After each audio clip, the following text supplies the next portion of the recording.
the objectives, because now there's a lot of ways to to play the objective fight, especially the first turtle. You can trade with the damaged junglers. That's why you've seen like the downfalls of the Fannies, because they're very multiple objective dependent with the purple buff, and then also the the turtle. Now you're seeing more of the Bakshas, more of the Fredrins, and the flex picks. And I think that's one of the the key factors as to why this meta is not really diverse in a sense, but kind of like diverge away from the previous meta, wherein you allow more utility, more macro in the game rather than just completely brawling in the late game. There's more ways to play the game now in the early stages of the game. Especially with the higher level teams here in mlbb, and that is so true. You're seeing a bit of a multifaceted approach in the late game. Usually it's a pretty textbook situation where, okay, you control the waves. If you control the waves, you win the lore dance. But now, especially with teams like RRQ, like Onic, you're seeing them find ways in the rotations, in who they send.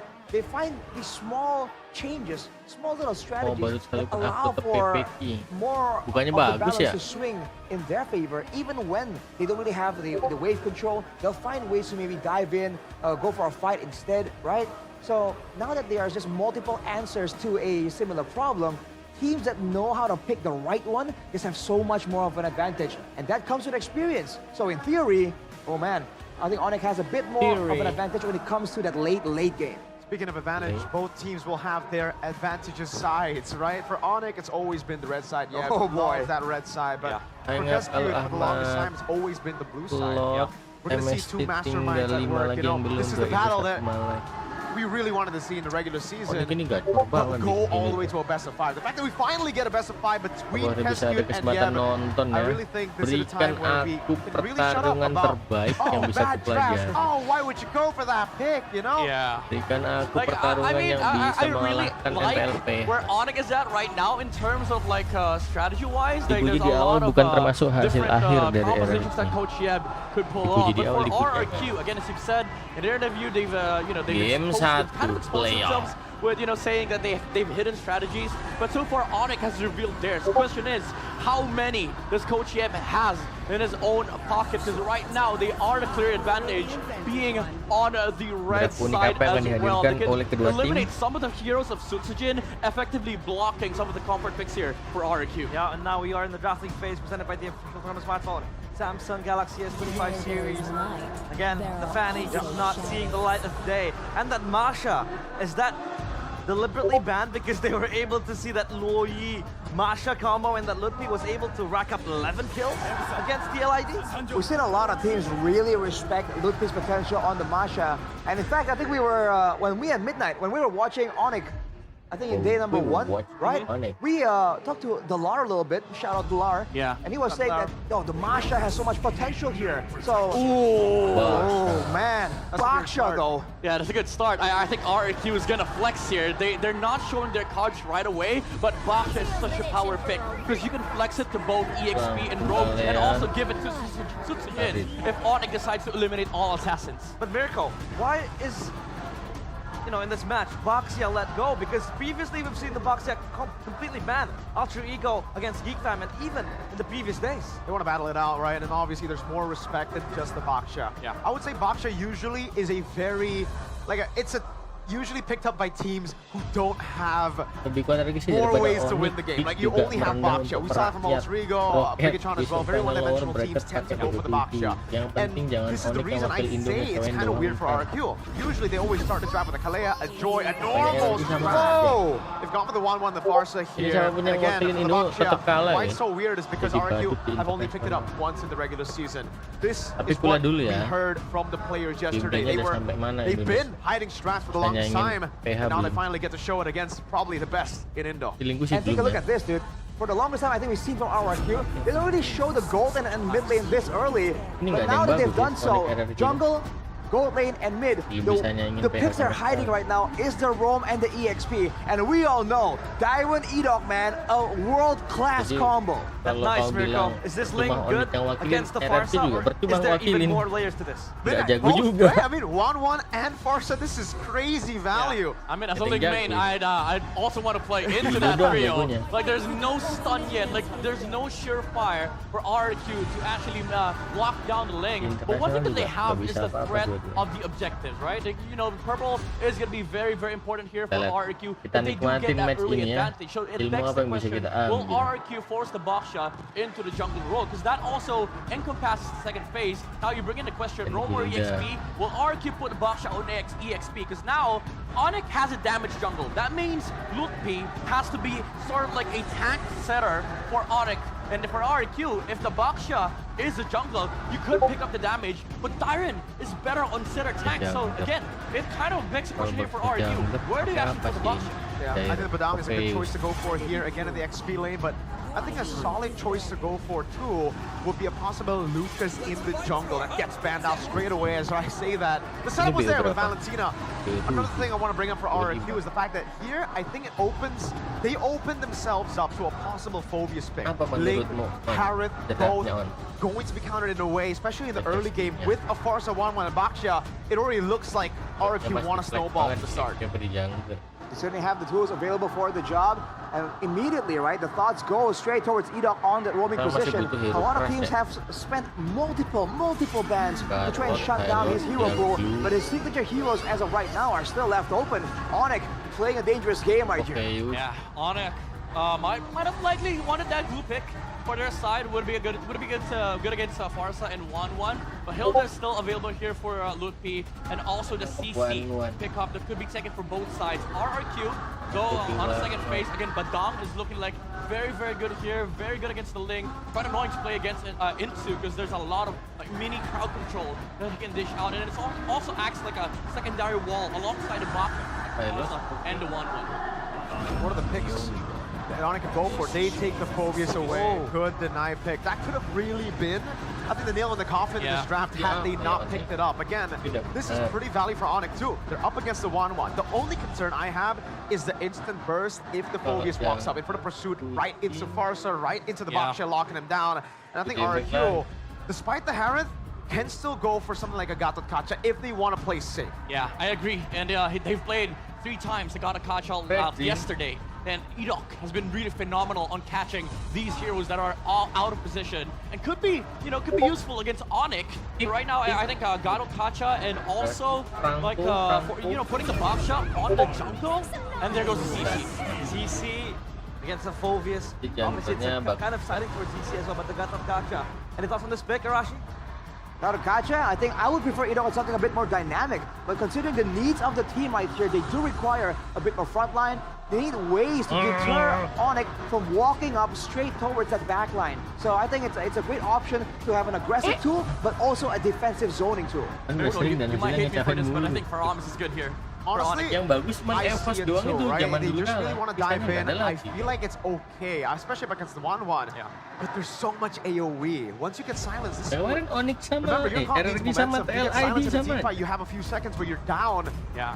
It's gonna be tough. I think they might have to go for a risky Eve instead. They go for the Eve. Dulu bisa standarnya masih jauh. Okay, Levelnya that belum wraps up the nyampe. draft, and now it's up to Chefin and Gani to bring in the hype. Take it, Casters. Wow, a very interesting draft has been concluded between Cascute and Coach Yep. Gani, early prediction as an Onic fan.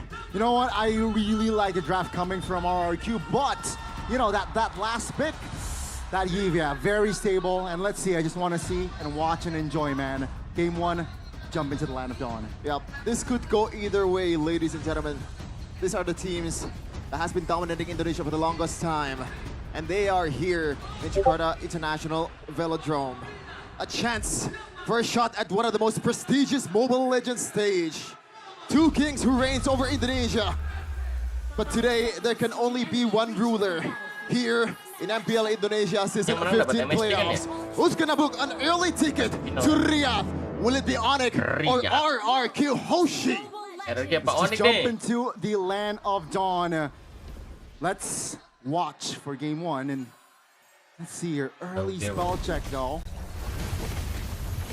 I don't think like something out of the ordinary. All right, so to purify, Zyron opted for a purify Keyboy though, 1 HP very early. Is able to space out though. Wow, the fact that he didn't spend the flicker at all shows you the kind of bravado that Keyboy has. And Sutsujin in a true Baksha fashion already invading the jungles of Sutsujin. Salvero might be solo killed here, Toy. Just a sliver HP away. We're gonna take a look at the emblem by IndieHome. Again, nothing too crazy. Again, pull yourself together. The usual 1-1 thing that people are going for. A lot more cooldown on the Wind of Nature to come, and also that Inspire that they really need. Seems like trade-wise, it has been favoring for RRQ, right? But nothing too fatal, nothing too lethal as well. Still, there is no kill. Let's see here, though, as we are entering the first turtle fight. Yeah. Speaking of first turtle fight, it's going to be interesting because we're talking about Phobius here. A hero that pretty much almost guarantee you to have a good zoning. Well, we gotta wait for a second, though. That's gonna be the first engage. Keyboy pops his flicker calmly. That's expensive info, though, before the first turtle fight. Yeah, it is expensive for Keyboy. He's gonna have to secure level 4 first before it's gonna be relevant in the team fight. Ludwig also spend that flicker, so a lot more resources for RRQ before the fight. As Rince already secured that level 4, he's gonna be able to poke sounds to the ground here. And Sutsujin is gonna secure this one freely, and Kai will just back off and play it safe. And just like Kingdom's fashion, Donnie, the crowd roars. Almost a solo kill by Sans there. Rins was able to get out without using the Purify. Using the Purify. Sutsujin will be aggressive. Ludwig though. Onic, they want to fight for aja ada level 4 V3 as of yet. Tempel terus Lurpi. Sutsujin damage will be enough to take first blood as Keyboy will take it. Kyrie now out of position. Kyrie punish him. And that's 2 kills on the board for Onic. Might be more as Ludwig taking care of Rins, and that's going to be it up. Taunting Kyrie. Trying to buy time perhaps, and that's going to be Kyrie not over-aggressive. It does look like a good invade there coming in from RRQ, but in the end, the quick thinking, quick response from the whole Onic team, knowing that they are trapped in their own jungle, was able to capitalize and punishes the whole team of RRQ. Bang, kapan giveaway besok? Talent prediction though by Gope, it looks like it's gonna be a close one, but maybe we gotta shed some light towards Midnight's prediction, because here's the guess here. We had a 2 for Onic. Oh my goodness. Kai caught early on. Great connection between Rinza and Sutsujin there, and Kyrie will fall. Yeah. That's, I believe, Toy secured the gold crab. This has been an interesting battle. The Golden Nose Salvero is mod force very early. Oh my goodness, that's gonna be the crossbow Tang on towards Keyboy though. AOG defensively, but Toy isolated and will be taken down. Sutsujin looking for an angle on towards Salvero under the turret. Great cover as Keyboy will be the sacrificial lamb. It's a 1-for-1 for Onic. The pendulum swings quickly here in the Battle of the Kings. Already, the gold swing favors RRQ as of now. Good response once again. And these are the sense of 2 elite teams, Gani, finally fighting it out in the playoffs. You can see it's always quick. They're always quick on the uptake when something needs to be done. As Sutsujin might secure another objective here. Yeah, I mean, I don't think Onic will take a risk, right? I think they will look elsewhere to find compensation. But yeah, for now, all is well. RRQ getting the second neutral objective. And it's going to help them by a lot. Because when you think about it, the late game composition here from Onic, they have a Harith and they have a really good backline diver here in Kyrie. And we know this guy is absolutely amazing on this mechanical hero. It's one of his signatures. And Yep trusted him to pull off this sling and take care of 2 backliners of RRQ. Might be a bit too much to chew for Kai here. Keyboy, Tsunami Slam, and that's a Purify by Rince. Now that's going to be info though. No Purify, and Savero just pops his Shaman Force to clear top. Whoa! That's going to be a taunt on towards the 1. Sans now figure out of danger. No way! It's going to be a 3v3 as Toy jumps in. Has the Inspire as well, but RRQ, they will not commit more. Wow. The fact that Onic didn't really panic at all was actually amazing. Sans with a good flicker. And the whole team didn't really just try to back up Onic. Instead, they're just trying to play it safe here because they know RRQ definitely has the lead in economy and also items. looking at what they've secured right now, especially for Tsujin, a lot of emphasis towards the magic defense, knowing that San is going to be there, and he is, in a way, a main threat for these guys, the frontliners of RRQ and Savero. The more the game goes on, once he secures the Divine Glaive, it's going to be crazy. Sans! RWM just get out of the knockup, but Tyron has enough damage to take him down. That's going to be Edok, the only trade for now, but Rins actually will fall as well. Shaman Force hops on towards Tyron and Tsujin, but they were able to hold off to that damage. Toy, that's going to be a turret on towards RRQ. Onic, they responded too much in the mid. Yeah, mid lane trade there, and Edok traded for a turret in the bottom lane. I would say that favors RRQ just a little bit for that map pressure, and the fact that Edok is the one that goes down. He is the rover of RRQ. And now Sujin very quick on the uptick. RRQ, Toy already secured that crossbow time drop. Does he want to pry? Rins from the mid, Feather Airstrike pops. Kyrie looking for an angle to find a steal. Seems like, oh my goodness, damage will not be enough there as Baksha will secure the perfect turtle for RRQ. AOD under their turret. That's going to be a stun. That's going to be knocked up as well. On towards the RW by Sun! Under the turret as well, but that's going to be damage coming through. It's still RRQ claiming the bodies of Lutpi. The only trade is just Edok. Oh my goodness. It is a brawl server indeed, but we got some good brawl here from both teams. They're not letting up. They're not really want to lose this game, of course, because the stakes are higher than ever. A ticket to EWC. Let's wait and see here, folks. 7 minutes in. 2K in the bag for RRQ. 3 turtles, and yeah, Onic, they're still behind. If you take a look at the level lead that Tsujin has, it's just a level, so yeah, Kyrie needs work in that department, and let's see what he will bring to equalize or do to equalize that gap. Yeah, just a little item check here. Toy seems like he's gonna go for that crit 1-1 build towards the Hospitals and Berserker's Fury as the game goes on. I think that's a good decision, knowing that Kyrie will be on his back a lot of times, and you can trade with the basic attack much better when you use the gotta wait up for a second. Sans RWM flicker as well. That's gonna be Sans repositioning. Toy looking for an angle. That's gonna be Keyboy though, overextending and will be punished. This time around, it will be Savero pushing the inner turret top lane. RRQ though, they have a free mid. It's always a trade. This is what I love about this game so far. There's no one. Yes, RRQ right now is leading in gold, but when you see the skirmish, when you see the exchange they've done in this game, it's always intellectual, not just pointless brawl in the playoffs in MPL Indonesia, because right now it's RRQ and Onic, Jakarta International Velodrome.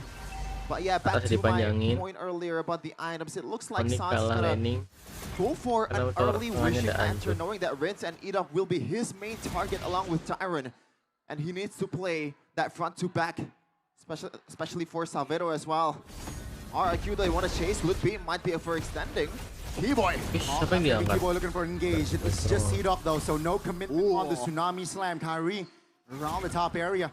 That will delay though on the lower take. Yeah, far lane is the RRQ who has the prio, and yeah, Kyrie shows and RRQ, they start to pull the trigger. Yep.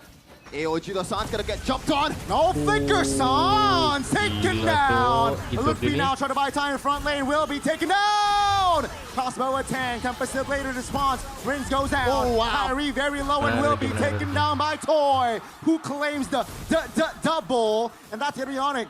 Beli keputusan cepet banget, Kyrie di atas, kurang damage, Kyrie masuk ke belakang, perang.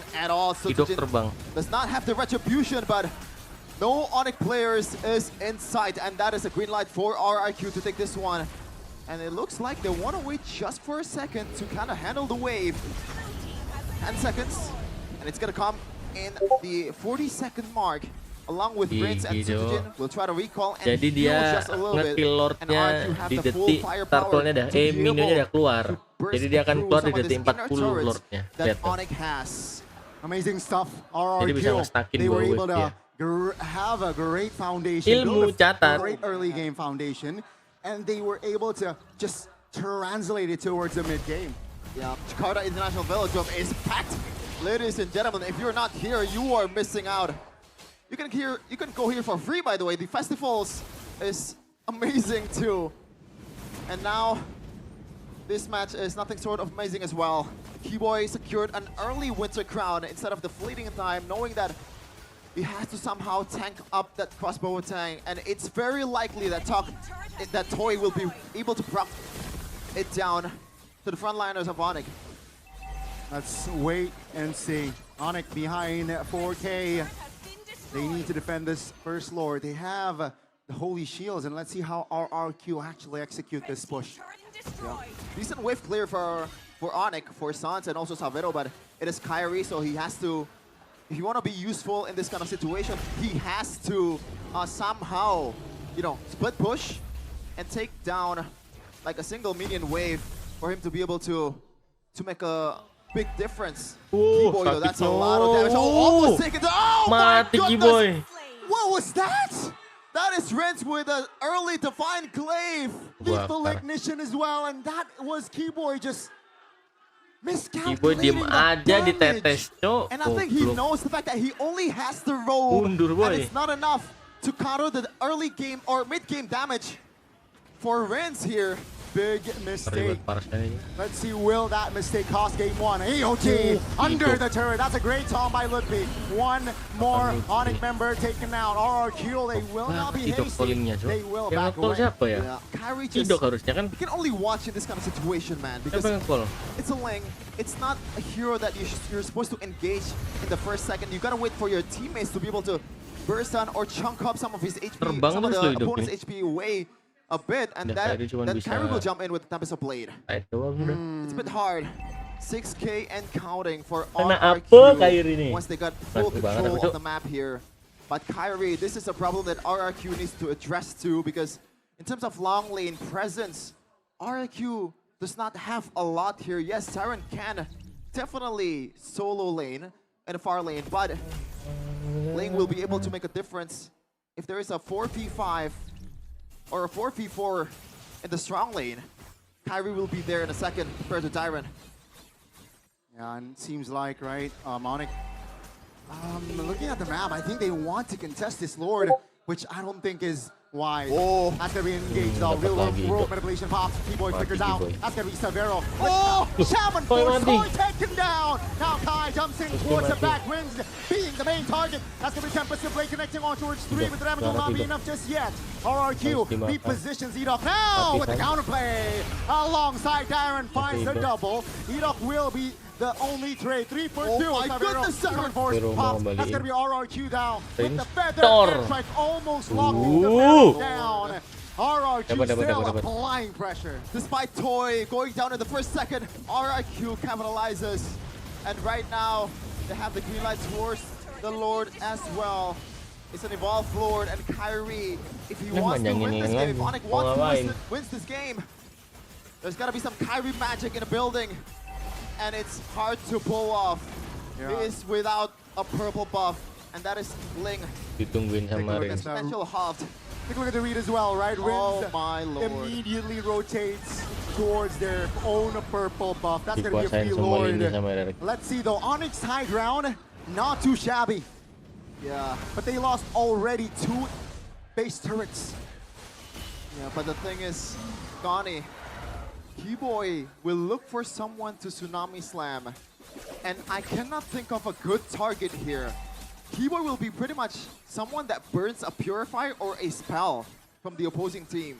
Edok gets caught up, just AOG away. Tyrant still has a Purifier. Suchushin, do you really want to go for a turtle that's already snowballing and has a lot of items? So, Keyboy, like, what's gonna be the plan here? I'd say Lord marching mid. Will this be the final push of game 1? Toy, half HP, that's gonna be Tsunami Slam under the base. Edok, revitalized pods. Toy destroying the base, that's gonna be Edok taken down. Lord will be taken care of. It's a look, be bursted down by Dyron. That's gonna be Keyboy falling next. Wind of Nature, but too soon. Kai finds the angle and takes Toy down. Kai once again being the savior of Onic. Sabado goes in, Kai again! Oh my goodness! Both going at it, both trading blows. Sutsujin very low. Can Sans pull the trigger? The answer for now is no.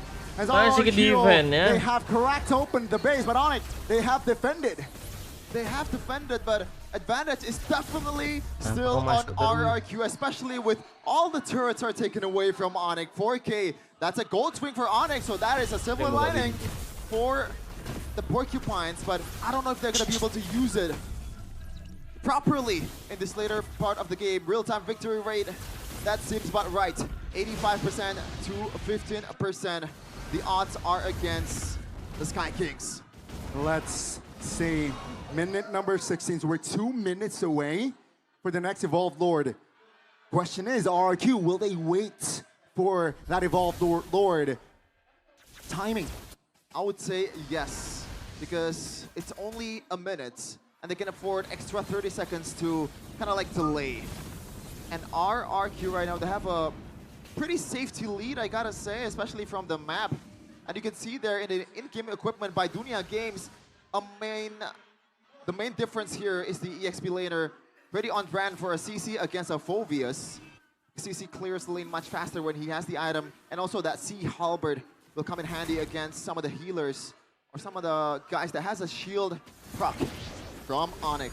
Uh-oh, that's a good time. That's a set. Keyboard fingers out. Feather airstrike, everything. Tsunami slam onto Tsujin, but that's going to be the Buisanten response. Oh my goodness. They're all in from RRQ. Will finally find Keyboy in the back lane. Tempest to play Toy. Fend his Wind of Nature. Good night. As Savero is cleaning house in the back. Tsujin falling. 3 members out of nowhere.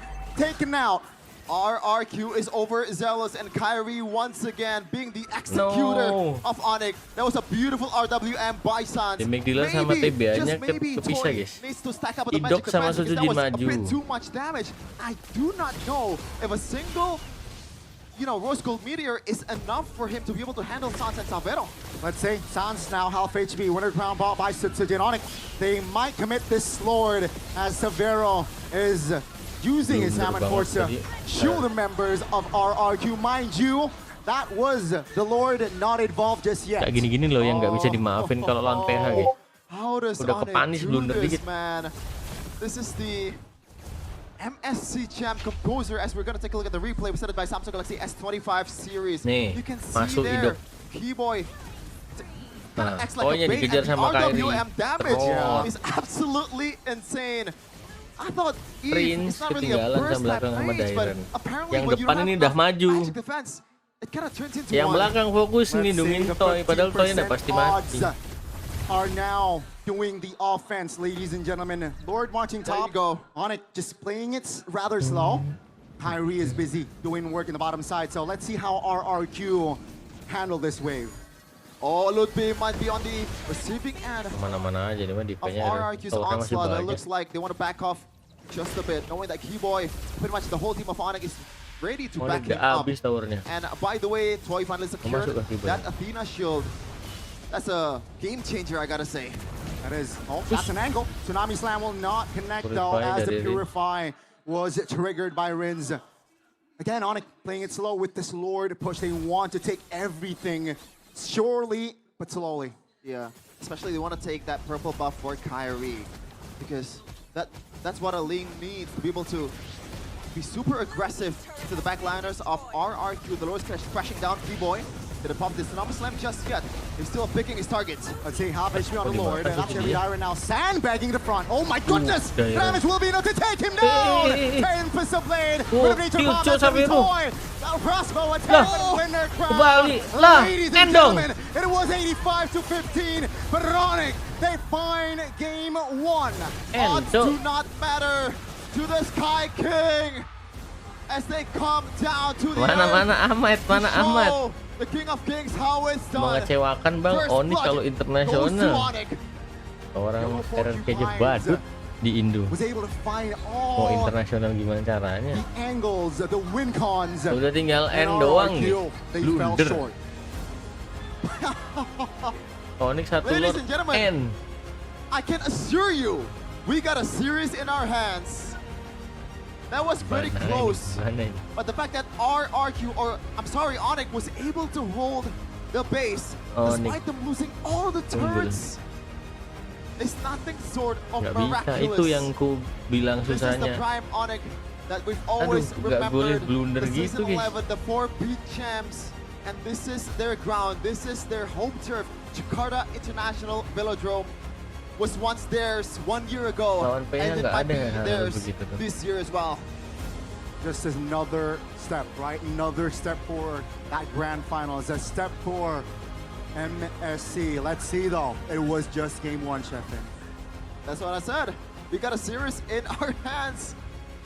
And all the Onyx fans, all the Sonics, definitely Nih, happy to see this Bayaran turnaround. mati. Lupi ini masuk ternyata for the kena nih. AI Dapat prediction range, di win mikir udah rate. mati. But this is a bunch of EB humans that do mati, not know di when to mikir give up. bingung, Toy The Winter mati. Crown was a huge game changer for Onyx. That's a counter towards Toy. And in Akhirnya fact, bagus banget Toy posisi. got toyed around in the late game. Lupi, the Di whole luar team of nih Onyx lah. popped off. But this is the job for our panelists to break down. A lot to break down, ladies and gentlemen. Very good. Yes. Yo, main Yes. ternyata. Absolute Saya cinema. nggak mau. Bamboozle. Bayar doang guys yang main Gobsmack. sama. Every word Gobsmacked. in the dictionary out there because Oh, that boy. was one fight back from the Sky Kings. They take game number 1 of this upper bracket match. How are you feeling, Arashi? You okay? A bit sad, but it is what it is. I am a bit concerned Aman, though, masih 'cause I feel panjang like if gamenya. you just read into the intentions, it seems like RRQ trying to steal away the initiative, right? Show this this fighter style that we haven't seen RRQ use, right? We were talking about how Sutsujin hasn't really played the Baksha at all, Yeah. and then they bring it out. They were doing so well. They didn't get it done though, and I feel like if that is the intention to start off strong, to kind of set the tone, then this is gonna be a tough loss, you know, for game 1, but also for the mental state of the players of RRQ as well. Yeah, it's a good start. Honestly, like, exploiting strategy like this, something that you've never done in the regular season, not even once in the playoffs. And this is RQ stepping out of their comfort zone to pull off a game like this against Onic. I think it's promising. It's just that, again, late game Ling, especially in the hands of Kyrie, you know, gonna suffer same fate. Commendable. Oh, boy. Commendable, but obviously the MVP presented by the official tournament smartphone, Samsung Galaxy S25 series. It's the man in the mid lane. It's Gila-san. Mirko, talk to me about his performance in that match. I'm gonna push my agenda of the anti-Faramis group even further now. I'm if sorry, that was by a the way. Faramis, that was gonna be a cooked game for sure. Sans, put him on a damage dealer. Put your mid laners on a damage dealer, please. Top 3 teams, please. Just see how much impact you could have. They really forgot about Sans, by the way. We called in the early parts of the draft that RQ were really looking for the snowball. 1-1, Baksha, and the Farsa, and they were able to get that. That's why you could see that Onic were really struggling in the early game. They had some solid components to hold them in the early game, like the Kalea, I'd say the Yves mid prio, and also the Phobias. But for Onic, the main win condition is still the late game. Harith and Ling, and it's also the way that they played around the Yves plus the Harith. Why the Yves gets so much value here is because with the real world manipulation, you're putting the immobility field in the box of the Zaman Force as well. So you get double value when you lock people down. I think big ways that RRQ have been able to outplay in this game has been how they've been able to kite away from Severo's Zaman Force. Here, one small mistake, overextending just one play, and you get punished. This is, I think, Onic always in BH and ID the way they play. They take a centimeter and they go for a mile. Yeah. And if you look at how they were playing there, like for RRQ, after a while, when they didn't seem to recognize that Onic can now strike back, have reached that gold equilibrium to actually try and fight back with the items with the damage output in the late game.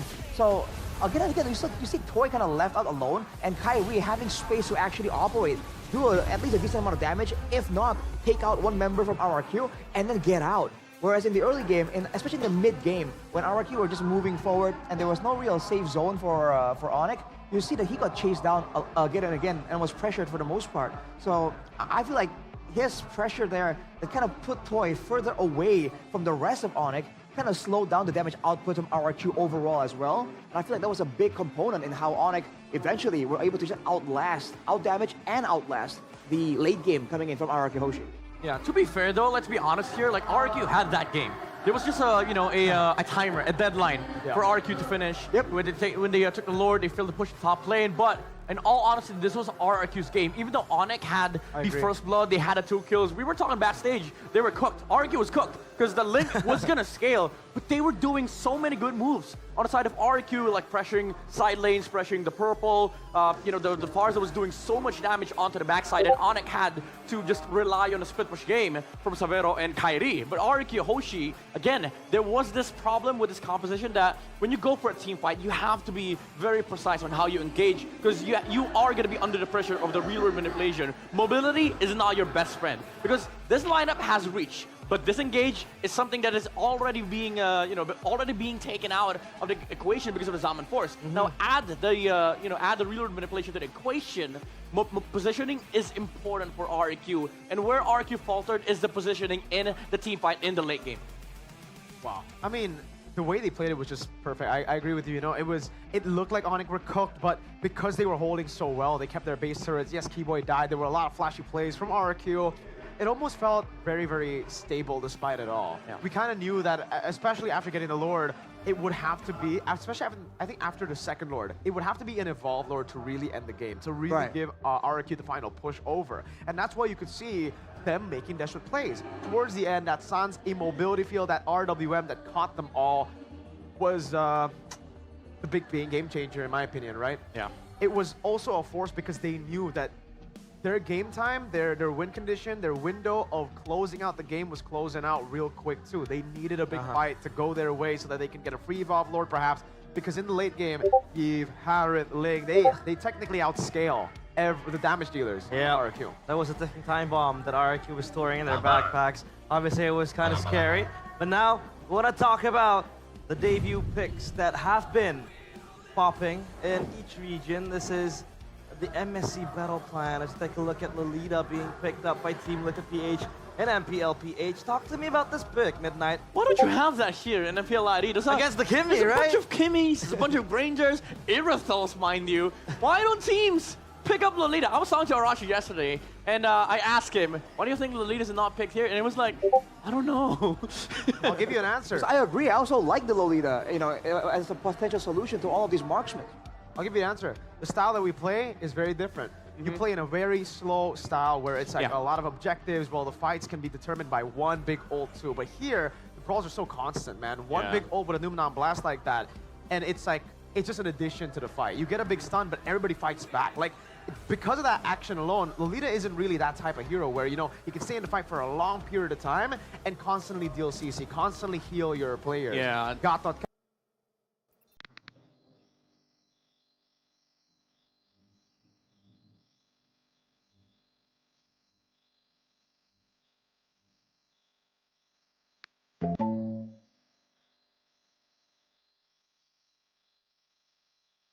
Segar.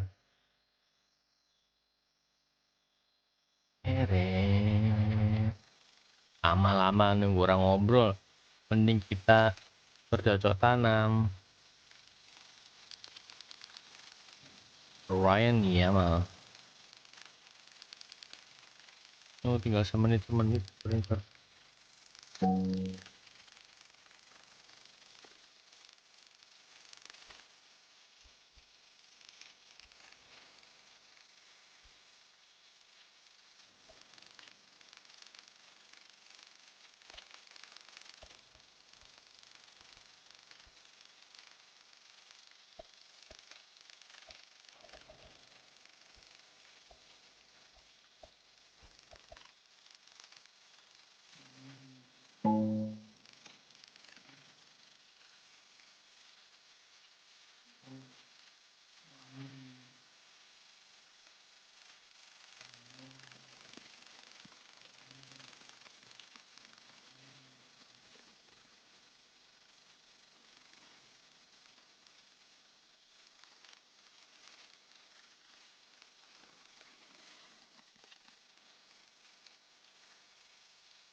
Monate.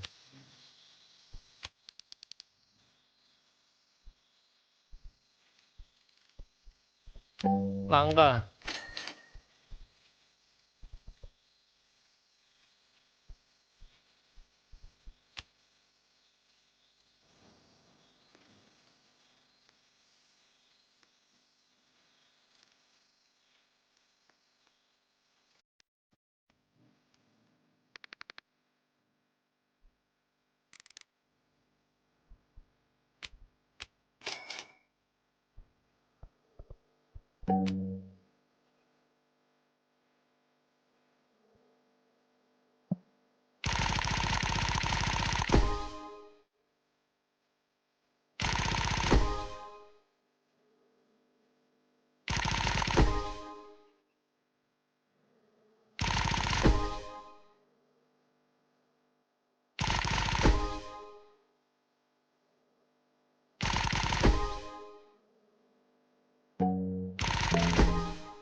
No plans for B to pollinate. Panen.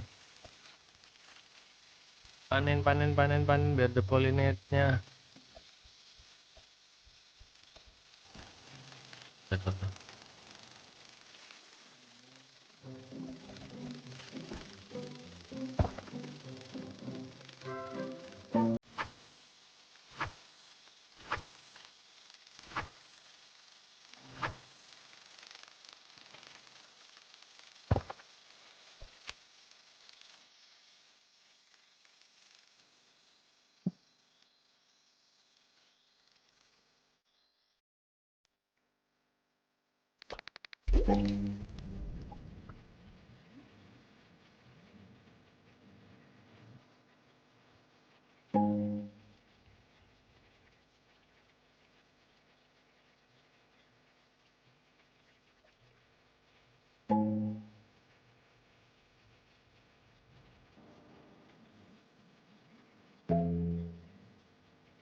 Pakai headset lagi player.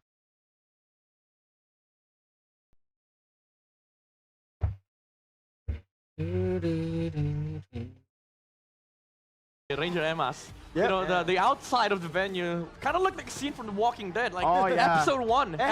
everyone was there. That's the usual, bro. It looks like so many dead bodies out there, but it's not even dead bodies. Like I see people jumping on and on the you know the stage.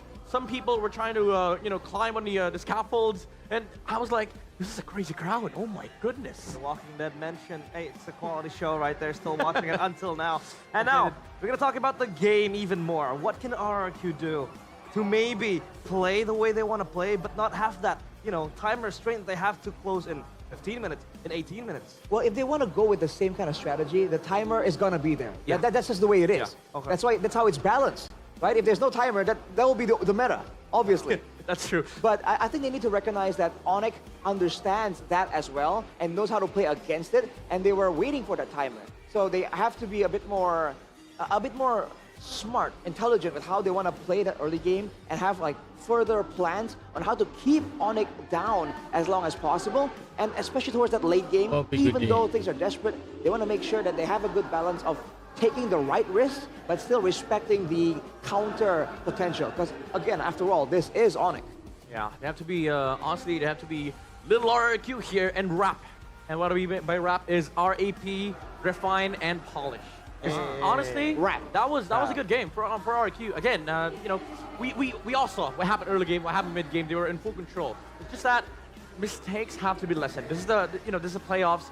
You're one match away from EWC. You should be able to control yourself. And I think that that's where RRQ lost their grasp in the game when they were forced into these errors from Onic, like Toy overstepping as a 1-1, getting poked before the Lord actually pushed into the tower, getting boxed by the reload manipulation. I think RRQ, you has the mechanics, to actually pull these crazy moves off. But there are some things in the game that you just don't do.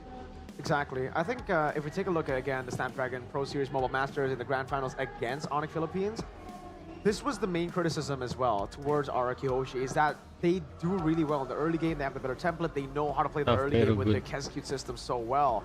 But when their opponents are good enough to handle that storm in the early game, to weather it, in the late game, their decision making, when it's no longer that system, when it's no longer as formulaic as the early to mid, it gets kind of weird. It gets very confusing for them, and that's where experience plays a bigger factor. Onic, trio mid, we know that the experience has just been amazing. And again, for Rrq, they are newer players. They have newer and younger players.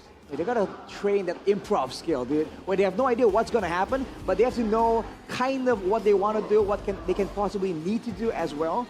And I think it's more importantly, we've seen them already improve so much in that department as well. Because you saw earlier, even when Kyrie went for the purple steal to trade for a Lord, Rins was there. So the read to really shut down the maneuvers from Onic is there. It's all about polishing. It's all about cleanup. And in that sense, I do have high hopes for Rrq. But let's see, man. With the next game coming up, only time will tell. Rrq has first picked again. So they will set the tone and set the tempo for the draft pick. What can we expect? Will it be the same bands again, the same picks, or will they try to pivot into a different angle on towards the draft? I really don't think they should change too much. Again, Yeah, it was a formula that worked, and they should have just played it a bit cleaner, right? Yeah. And I think they can. They could adjust just a bit, and then they can capitalize on a lot of the Onic early game mistakes. Yeah, I agree, because the thing is, like, I've watched so many MLB games, I've watched so many series. I hate when people try to change too much when they just played a good game. Just, adjust accordingly, remind the players that these are the things that we shouldn't do, and, stick with the game plan. Because, again, overall, Rrq had a full grasp on the game against Onic, and, changing too much might just disrupt the momentum that they have. Exactly. Now we are back to the drafting phase presented by the official smartphone Samsung Galaxy S25 series. 3 bands for Rrq. It's still the Fanny, the Masha, and the Loyi. The exact same 3 bands to enter the second drafting phase. But the Hayabusa there popping up for Onic. What does this tell you, Rashi? Are they scared of a possible Kyrie Hayabusa? Well, Rather, Sitsujin Hayabusa, excuse me. to be fair, I mean, the 2 heroes that Sitsujin does really well is the Hayabusa and the Joy. That's a known factor at this point. So I'm curious to see if it's actually going to be like almost a repeat, right? This is not Coach Adi anymore, the man notorious for just doubling down. This is Coach Jeb, but he was still on stage, so maybe that's exactly what we're going to see. Yeah, I was going to say, like, Joy on Rrq is just suicide, because Onic still has, like, Kalea Friendrin. This one I like the the Farsa and the Kalea, the steal as well from Sans against Rins. Now Rins is forced to play like the utility mages now, which is still good at, if he gets his hands on the Eves. Unfortunately, the Zushin is banned out, but it locks in that that damage for Onic, and also stealing away from Rrq. Now, question is for Rrq with the Basha strategy, what do you pick on Rins that deals enough damage in the early game to sort of like make sure that you also get the control in the early stages again for for Toy? It's so good, by the way, like the Farsa steal here. They go for the Kalea earlier, they went for the Harith with the Kalea. Now they go for the Farsa. We get the response of the Valentina, which I think is pretty solid. You steal away for the airstrike, and you will technically have a way to deal with the Harith if it's still picked up. But they go for the Irithel instead. This is, again, what Onic did to GeekFam too. It's just in a different way. GeekFam made a mistake where they didn't go for the jungle, or sorry, they didn't go for the gold lane in the early phase. And then we saw the Irithel pick, the ban on Harith, the ban on Granger, the ban on Harith and Moskov to force the Granger or the Wanwan to come up for the opposing side. Now that they see the Granger, it's so easy for the Irithel, they swap it out again, and they deal with the possible feather airstrike counter to the Harith. Again, Onic, this is the refined Yeb. We're seeing the refined version of Yeb from game 1. Yeah, actually both teams are doing fantastic in the drafting stage. Most of the Valentina third picks I hate, especially if you're not taking Lucas. But in this case, again, as Miracles mentioned, the feathered airstrike is such a good skill for the Valentina, because you do need that damage in the early game. You have the lockdown from the Baksha, and you also are supplementing into the early game of the Granger for Toy. So this is all in. This is the commitment of Rrq. This is the shot that they've been trying to expose in game number 1, but this is more of a heavy commitment. Glue. Like, this is what they wanted in game 1. Well, not to mention, if they want to be a bit more careful about the possibility of Kyrie on an assassin, yet again, the Tsunami Slam stolen away by the Valentina can be a great deterrent or even an extra playmaking tool when there is that kind of urgency depending on how this game goes. Although with the Joy banned away by RRQ here, that's an interesting move considering that they would probably want that as well, but they're probably concerned about Kyrie taking it away from them anyhow. Yeah, I mean, the Fredrin's still up for grabs, right? No, it's not banned out, so if they did want to play the Joy, I think that could be a possibility, but hey, they picked up the box, yeah, so I think that's going to fall in the hands of Sutsujin. Last ban for RRQ. Now, how do they wrap up the draft, right? Because I think RRQ, they have a solid base, but for Onic, they have to be, wary of the Valentina. I actually thought that it would be better for them to go up against Link than a Fredrin, because now if the Fredrin comes through for Onic, they have a solid front to back, and this also opens up a signature Lupi carry in the XP, which I think is a bit more dangerous than the Link. It can have, with the Fredrin, you could technically also go for like the Arlet. You destroy the front to back with just one final slash, and you overwhelm Rins with how many good ultimates you have. There's already a Farsa and a Kalea in the team. He's gonna have to choose between one of them. Yeah, I was gonna say if they were looking at the Fredrin pick, might as well take the CC now, because it's like you're gonna get stolen by RRQ. Now they take the CC because there's no Fred chance anymore for RRQ. You get the +1 pick for Onic, and this dives into that problem for RRQ that your timer is now real. Like, you have to commit in the early game. You have to snowball, because if you don't, you're just gonna get steamrolled on by the CC and the Earthel. I don't know how crazy this is, because it'll be greedy knowing that they already have a damage-dealing XP, Farsa, and Irithel. But technically, if they want that insta-kill button, the Julian can still come up here in the... What? Oh, wow. What? Oh, wow. Yi Sun Shin, talk to me about this pick, Arashi. Oh, wow. What is this?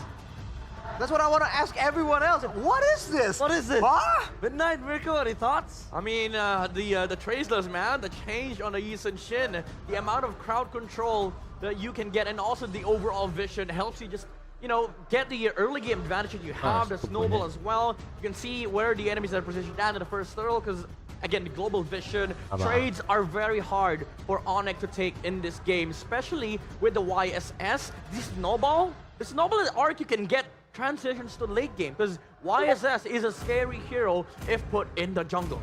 Hiding their strats. This is the strat that they've been hiding, I guess. Onic, what will it be? Alpha. Alpha. They really just want to end, like, they really want to snowball through the early game, controlling neutral objective 1, turtle 1, and snowballing from it. Instead of the Fredrin, though? I think it's a better way to shred the Baksha, to be fair, right? Exactly. The sustain that you have gets kind of countered by the Baksha, so you go in before the Baksha can do that, and you try to just shred through. You're not gonna roam Baksha though. Not really the most playmaking hero, so we'll have to see RRQ with a whole different style. This is not the bread and butter strat they usually go for. Oh, a surprise pick to enter game number 2. We'll toss it over to our casters, Gani and Jeffin. What do you think of the Yi Sun Shin? Well, it seems like they're not lying when they say they're still hiding some picks away. 7th hero, yes, 7th hero of Sutsujin this season, the Yi Sun Shin. But the question is, will it come to fruition against the mighty Onic? We are on to game number 2. Let's see if Onic will double their lead, or will actually RRQ with the Yi Sun Shin equalize in this game. Let's watch and witness the land of dawn. Game kedua antara Onic lawan RRQ. And also main emblem check there. Actually Namanya apa Onic? saw RRQ. Mr. Kyrie going for a killing spree. So a lot more emphasis towards that survivability in the team fight. I guess when he gets a kill, but certainly a very ambitious emblem that is taking right now. And for Mr. Sutsujin, a very on-brand quantum charge. This is very peculiar. Berani banget ya SS ya.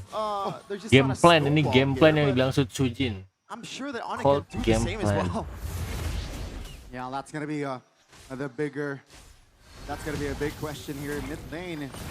Already an early recall. Iraq trying to hold on towards that minion, but Onic, Riverside, that's gonna be Sutsujin making a move, forcing Sans to use that flicker. Oh my goodness, that's gonna be Sans taken down. First blood for Sutsujin, as perhaps they might want more. No, That will be just the early pickoff. On cue right away, it's Sutsujin. There was a play that he made on his own feet, A-Dog with the shield unity as well. But that was, I guess, like, we can see the potential of the Yisunshin is going to come through in this match. Even Sans pulled off the flicker and they were still able to chase down Gila. Sans Kyrie, though, already eyeing for Spear of Alpha here. And the objective take is going to be a bit tricky because Kyrie is on the Alpha, but the set coming in from Rrq with this E-Dog Baksha, with this Darren, the down, will be amazing as well. I mean, the new and improved YSS is still annoying, right? The Mountain Shocker still gives a lot of information regarding the whereabouts. Now it's going to be Kyrie on the turtle. Sutsujin looking for an angle. Kyrie still finds the turtle. Sutsujin goes down. That's going to be E-Dog. It's almost taken down with the Revitalize there. Helps a little bit with survivability. Lutfi looking for an angle to escape. Rins providing damage. Oh, the flicker from Darren. Extra 200 gold added for Darren. And also extra Stragger as well, and that's why we've been saying that Darren needs to have a set hero.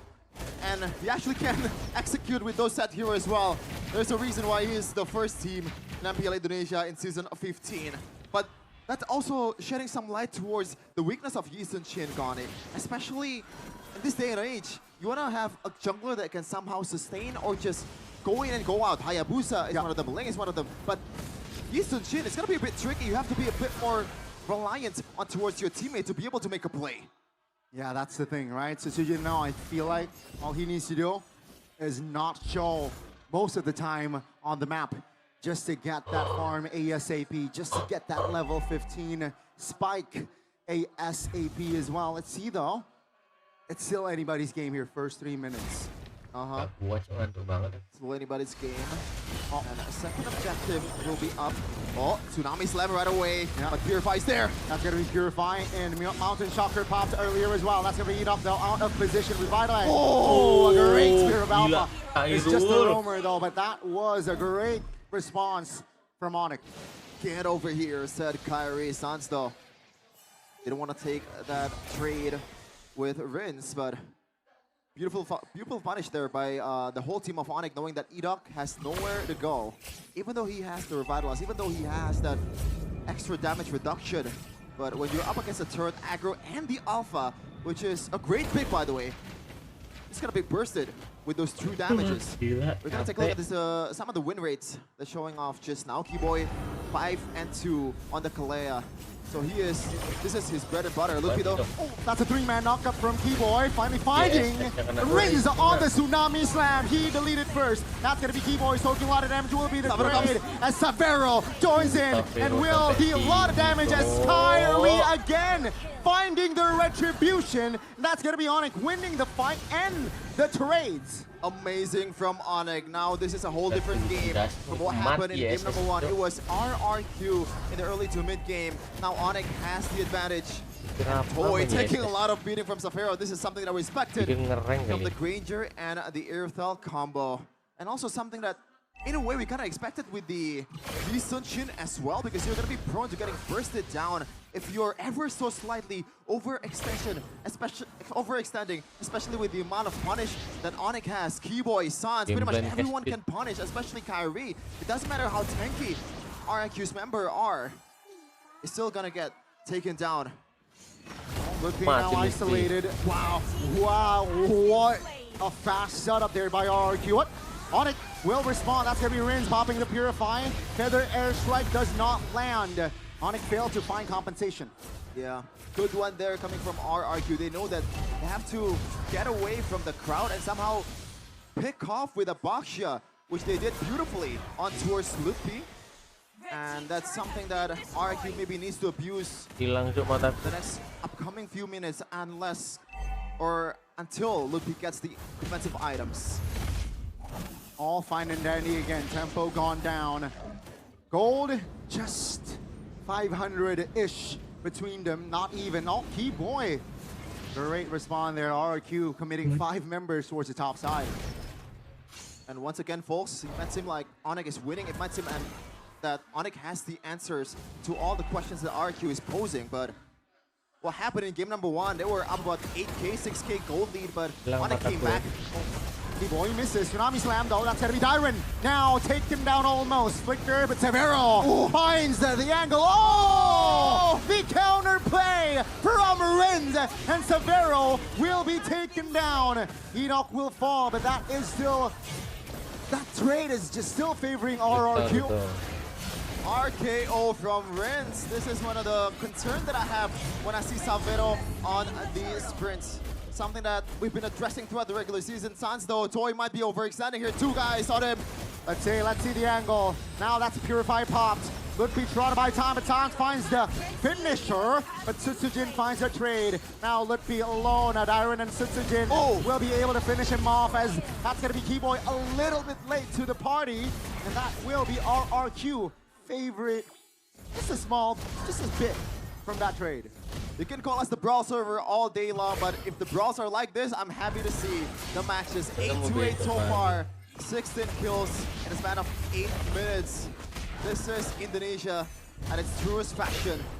Renz though, some pokes towards Keyboy, and he actually takes the Tsunami Slam once again, because he knows that this is gonna be the main key for him to be, or for the RQ to be able to punish Severo without the Purify. Damage dealt. Sans, as usual, topping the charts. Sutsujin, though, it's a bit of kind of a silent killer here. Didn't really see him that much during the team fights, but 5-3-2 already.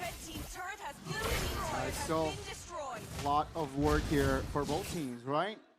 Remember, first game it was RRQ leading minute number 8, but they lost. So, will it be different for Onic, who has the lead early towards the mid?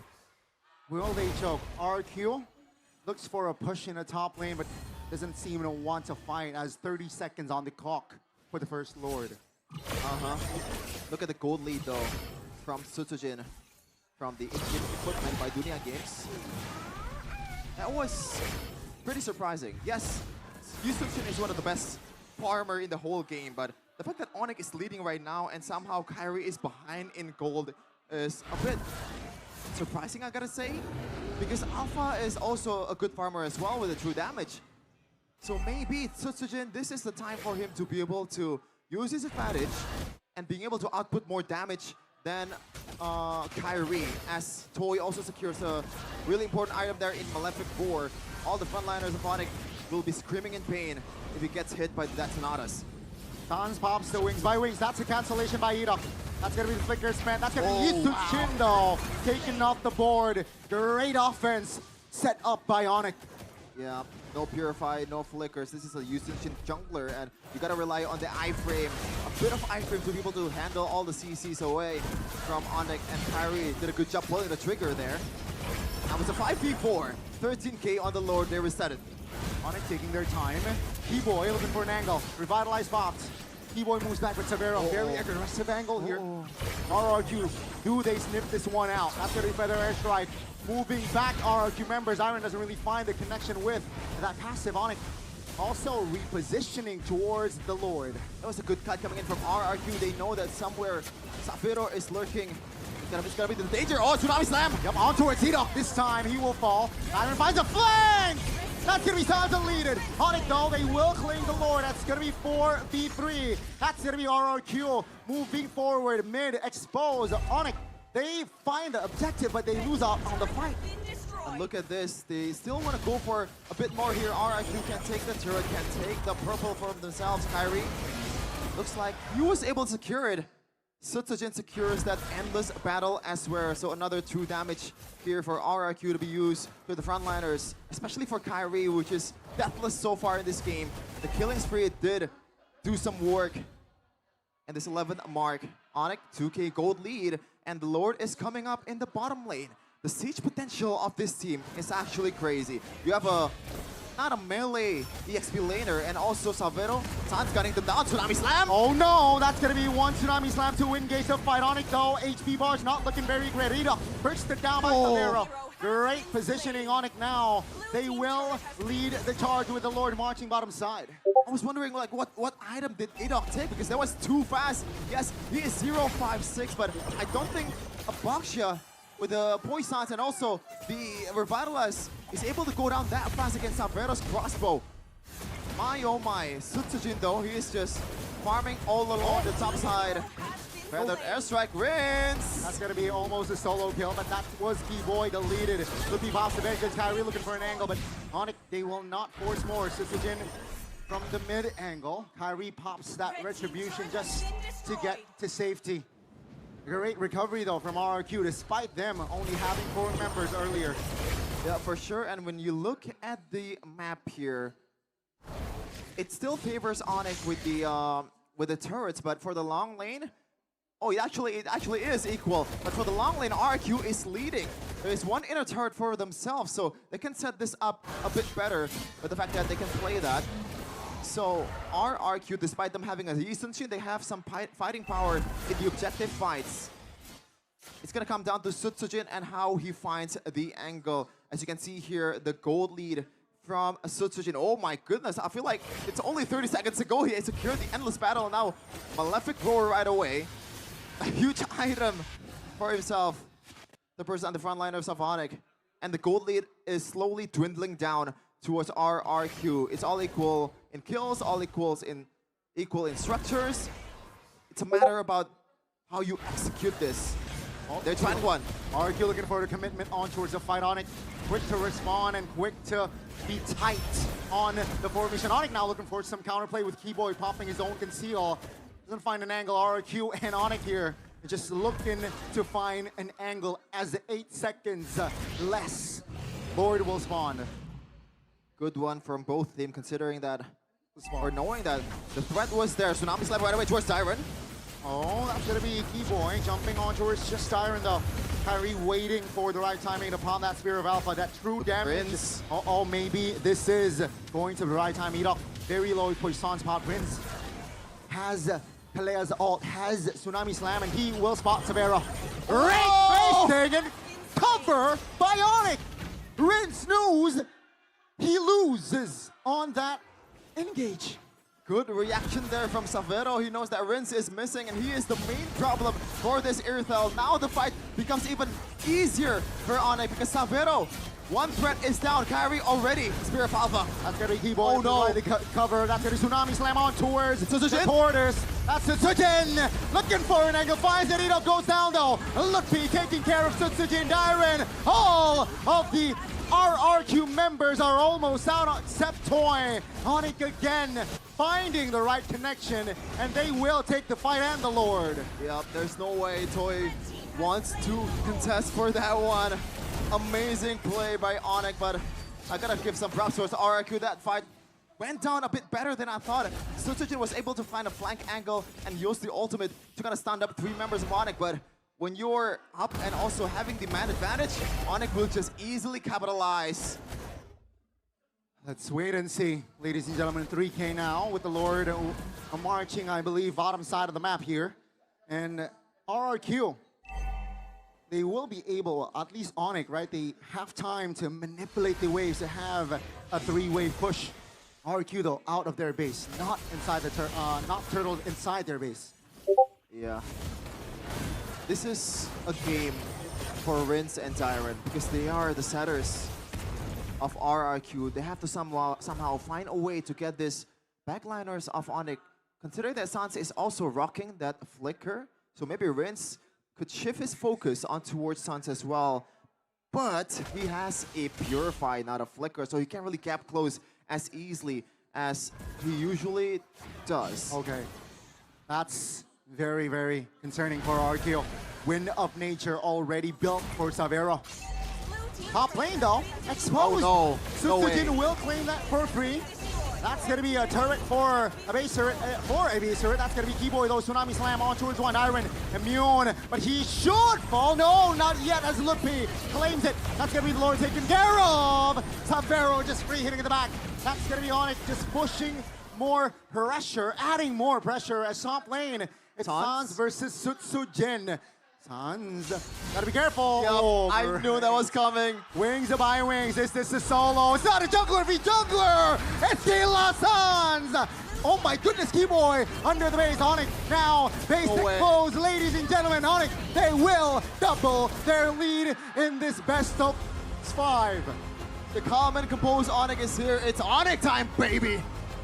They are in match point. One more step towards Riyadh. 2-0.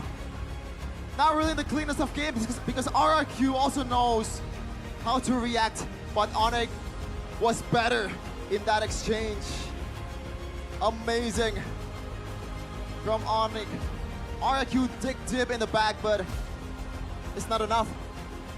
But it was not enough. Seems like the Yi Sun-shin pick in this game did not work.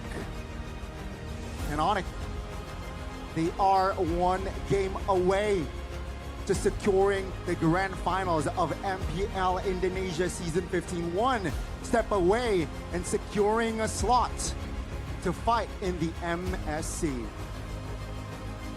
And boy, we might see the old Suns back again. Now this is the playoffs. This is the ultimate stamp.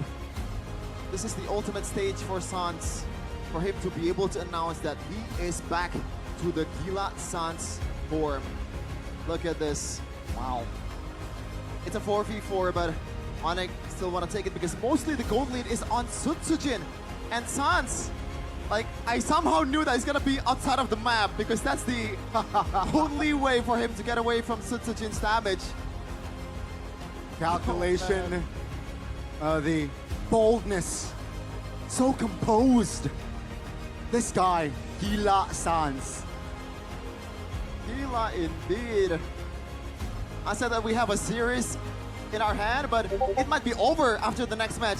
Do you think so? Our panelists, give us an answer.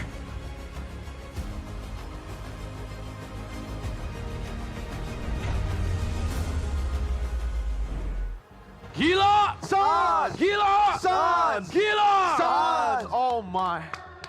Bro. Look at that guy. Look at this beautiful man right here. This handsome dude. Brother man. Sans, this guy is so good, out of this world. Stop the recall from happening. Sutsujin couldn't even get out of that spot. Good. But most importantly, he was able to get the elimination against Sutsujin up top.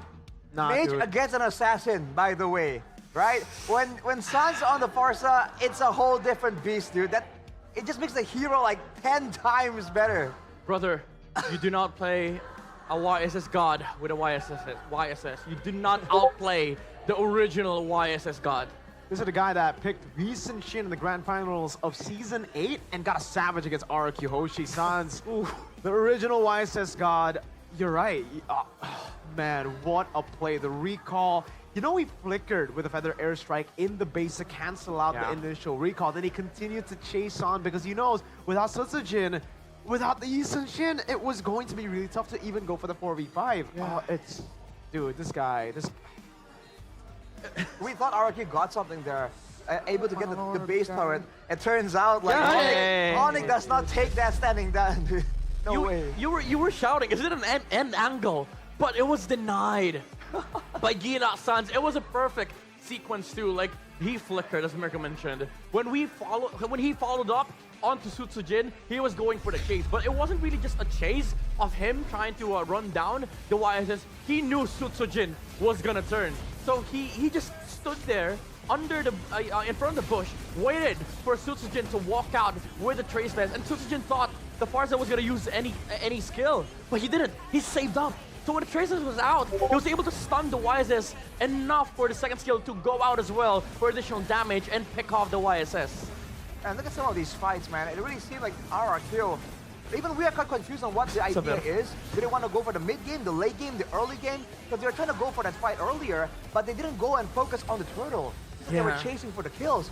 And then afterwards, second turtle, we thought they would let it go and then let the Yi Sun-shin farm up a little bit more. And then later, they'll try again, but they dove in. The Yi Sun-shin dashed forwards, traceless, in the midst of the fight. I don't know what it is, Midnight, but every single time we see Sanji pop off in MPL Philippines, Sans decides to be like, all right, I'm gonna have to do that too, That's you know? competition. Yeah. Like MSC 2023, that was when Sans and Sanji both met. Again, that Echo versus Onic matchup was ridiculous. M4 it was as well. Both of them were doing really well. And then now, after seeing Sanji play the Farsa, do that play, oh my god, remembering it gives me shivers, gives me the goosebumps. San says, I'll have to have a highlight play in ID as well. We're gonna, oh man. Yeah. To do that, and then later on, if Onic ends up winning this, going to MSC to meet Sanji, I wonder who's gonna get. Please make it blind pick. Just make it Sanji versus Sans on Farsa. Brother, he waited for the traceless. The guy is. That's so crazy. But how is he so confident? That's against Because he's fully not, fed YSS. because he's insane, brother. He knows. He does not operate like a human being. He's gila, bro. He knows the limits of the Yisun Shin. No one knows it better, I feel, than Sans. At that moment, Su Sujin was not playing the YSS. Sans was playing the YSS. You're gonna do this, and if you do this, I do this. Sujin was merely dancing to Sans' tune, brother. Exactly. Wow. But I will have to say, if we have to nitpick, that early game was disastrous for RRQ. With this composition, you do not want to face off against the Alpha in the early game. That's why we saw the Alpha, we're like, all right, they want a snowball. And yet, RRQ said, sure, have this on a silver platter. Luckily, they were good enough to actually stabilize somehow in the mid-game, which is, in my opinion, quite crazy in its own right. Unfortunately, it wasn't enough. Had they waited for that moment, had they traded up until that moment, I think we would have seen a possible RRQ win. But again, they didn't. They dropped the ball way too early, giving an Alpha. 508 on an Alpha. This is an assassin stat on a fighter that is very one-dimensional. You go old, you need to win the fight. If you don't, you're kind of cooked. Yeah, you know, he was sitting in the same boat. Kyrie, if you lose the early game, that's it. You know, you just lose to the snowball of Rrq Hoshi. But I think, you know, the definition of snowball here is not that you're taking the first objective. You're taking the first turtle. No, you're taking your timing. You're waiting for the power spike to come so that you're able to maximize the existence of the hero. And Rrq Hoshi, this is not a lineup that wins first turtle, especially up against an Alpha, up against a Farsa, and a Kalea. You're a YSS. You have to time the traceless for the retribution still, but guess what's gonna follow? Like never-ending crowd control from Onic Philippines. You're gonna get doped on by the Alpha. We have Alpha with the with the feathered airstrike. YSS dead. So RRQ needed to play for the resource game so that when the YSS timer comes, you shut down the Alpha. You play with the Granger, play alongside it, the timer of Sky Piercer, and then take objectives. Yeah. I don't know if you noticed, but you said Onic Philippines. Oh, did I? Sorry, Onic. It's a habit. At least we know that game was PH worthy now, right? Yeah. So, hey. Dude, it felt like, they know what they're supposed to do, but it's just at the wrong time. RRQ, they needed to, wait for the YSS items to come out, play under the timings. But what happened was the reverse. Onic was just allowed to utilize the Alpha, utilize the the existence of the Barca, and then the Granger YSS mid-game power spike was no longer. Yeah, they mistimed when they're supposed to do the things they were supposed to do. I think the only reason why they were even able to recover, I think, was mainly Dairon, right? With Edok being on a non-real playmaker hero, being on just a roly-poly, right, rolling around. Professor KB walked over earlier, had a bit of a conversation, and he said, like, Edok on a Baksha, really? What kind of plays can we expect? Well, not much. So it was Dairon that was going with those fist cracks, with the Badang plays. But it just, again, wasn't enough considering the context, how difficult it already was for them. So it's a possible winning angle. It just did not come through, man. Yeah, but also the existence of Gila Suns. Like again, Dairon had an amazing crowd control. Three-man stun with the with the Badang, but unfortunately the feathered airstrike was there, sort of like zone out the damage healers on the backside, and most of the time it was Onic IDs. Pacing in terms of the team fight, and RRQ wasn't just able to, catch up in terms of damage, in terms of farm, and in terms of execution because Onic was just prevailing in every single team fight. Yeah, this is so good as well for Sans. The storyline is that we all had kind of like the consensus that he might be declining. In the early season of MPL IDC, well, he was. 15, he was, technically, and, Yep came back, and it felt like he was finding his rhythm again, and fitting well into Onic, and now, look at him. It's like Prime Sans all over again. Yeah. Or is it Prime Sans? It's like it never left. Yeah. Like it never left, It's like it never left. To go back to the draft again, though, we were already talking about how RRQ, they had a pretty good formula in game number 1. Unfortunately here, we said maybe don't change too many things. Onic forced it upon them, right? With the Farsa pick. That in itself stopped that same composition from coming out for the side of RRQ. And despite Onic winning game 1, they wanted to win they wanted to win convincingly.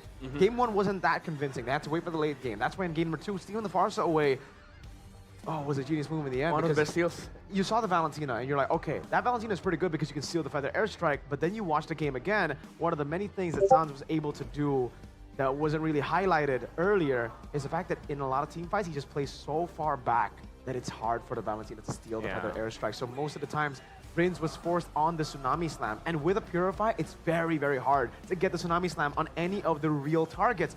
You're really just kind of like a reactive Tsunami Slam user on the Valentina with Purify. And he had to go Purify because you're up against Kalea. You don't want to like gamble on who gets the tap on Tsunami Slam more faster. I somehow get the feeling if the tables were turned and Sans was on the Valentina instead, he might just do it though. Yeah, to be fair, if you're Sans. I get the feeling like that might be the case. Yeah. We're kind of glazing Sans at this point. But yeah, exactly. Valid glaze. Valid glaze. Sans and it's not just on the Farsa. Whenever he's against a Valentina, he is just so good at it. Yes. Back when the Faramus was meta, he does not give up the Nether Realm and all these other big ultimates. That's so his awareness, right? He just knows exactly what the opposing team is looking for, and he just knows the best way to kind of like be close enough, but not really. And it really baits out a lot of different reactions coming in from their opponents. Yeah, and that's true. Like, you know, if you're a Valentina, there's some things that you want to do in the game, but if the enemy knows what you're gonna do, it's hard, because like information is one thing, positioning is also another thing. Valentina versus Lucas, sometimes Lucas, you know, they flex it to EXP, they don't even show up to the fight until it's too late. You know, that's the thing that Sans abused in this game. Positioning was you know, very, very important for Onic ID. We'll take it to Bude Clara Monster up on stage as she has an interview going. Bude, what's happening?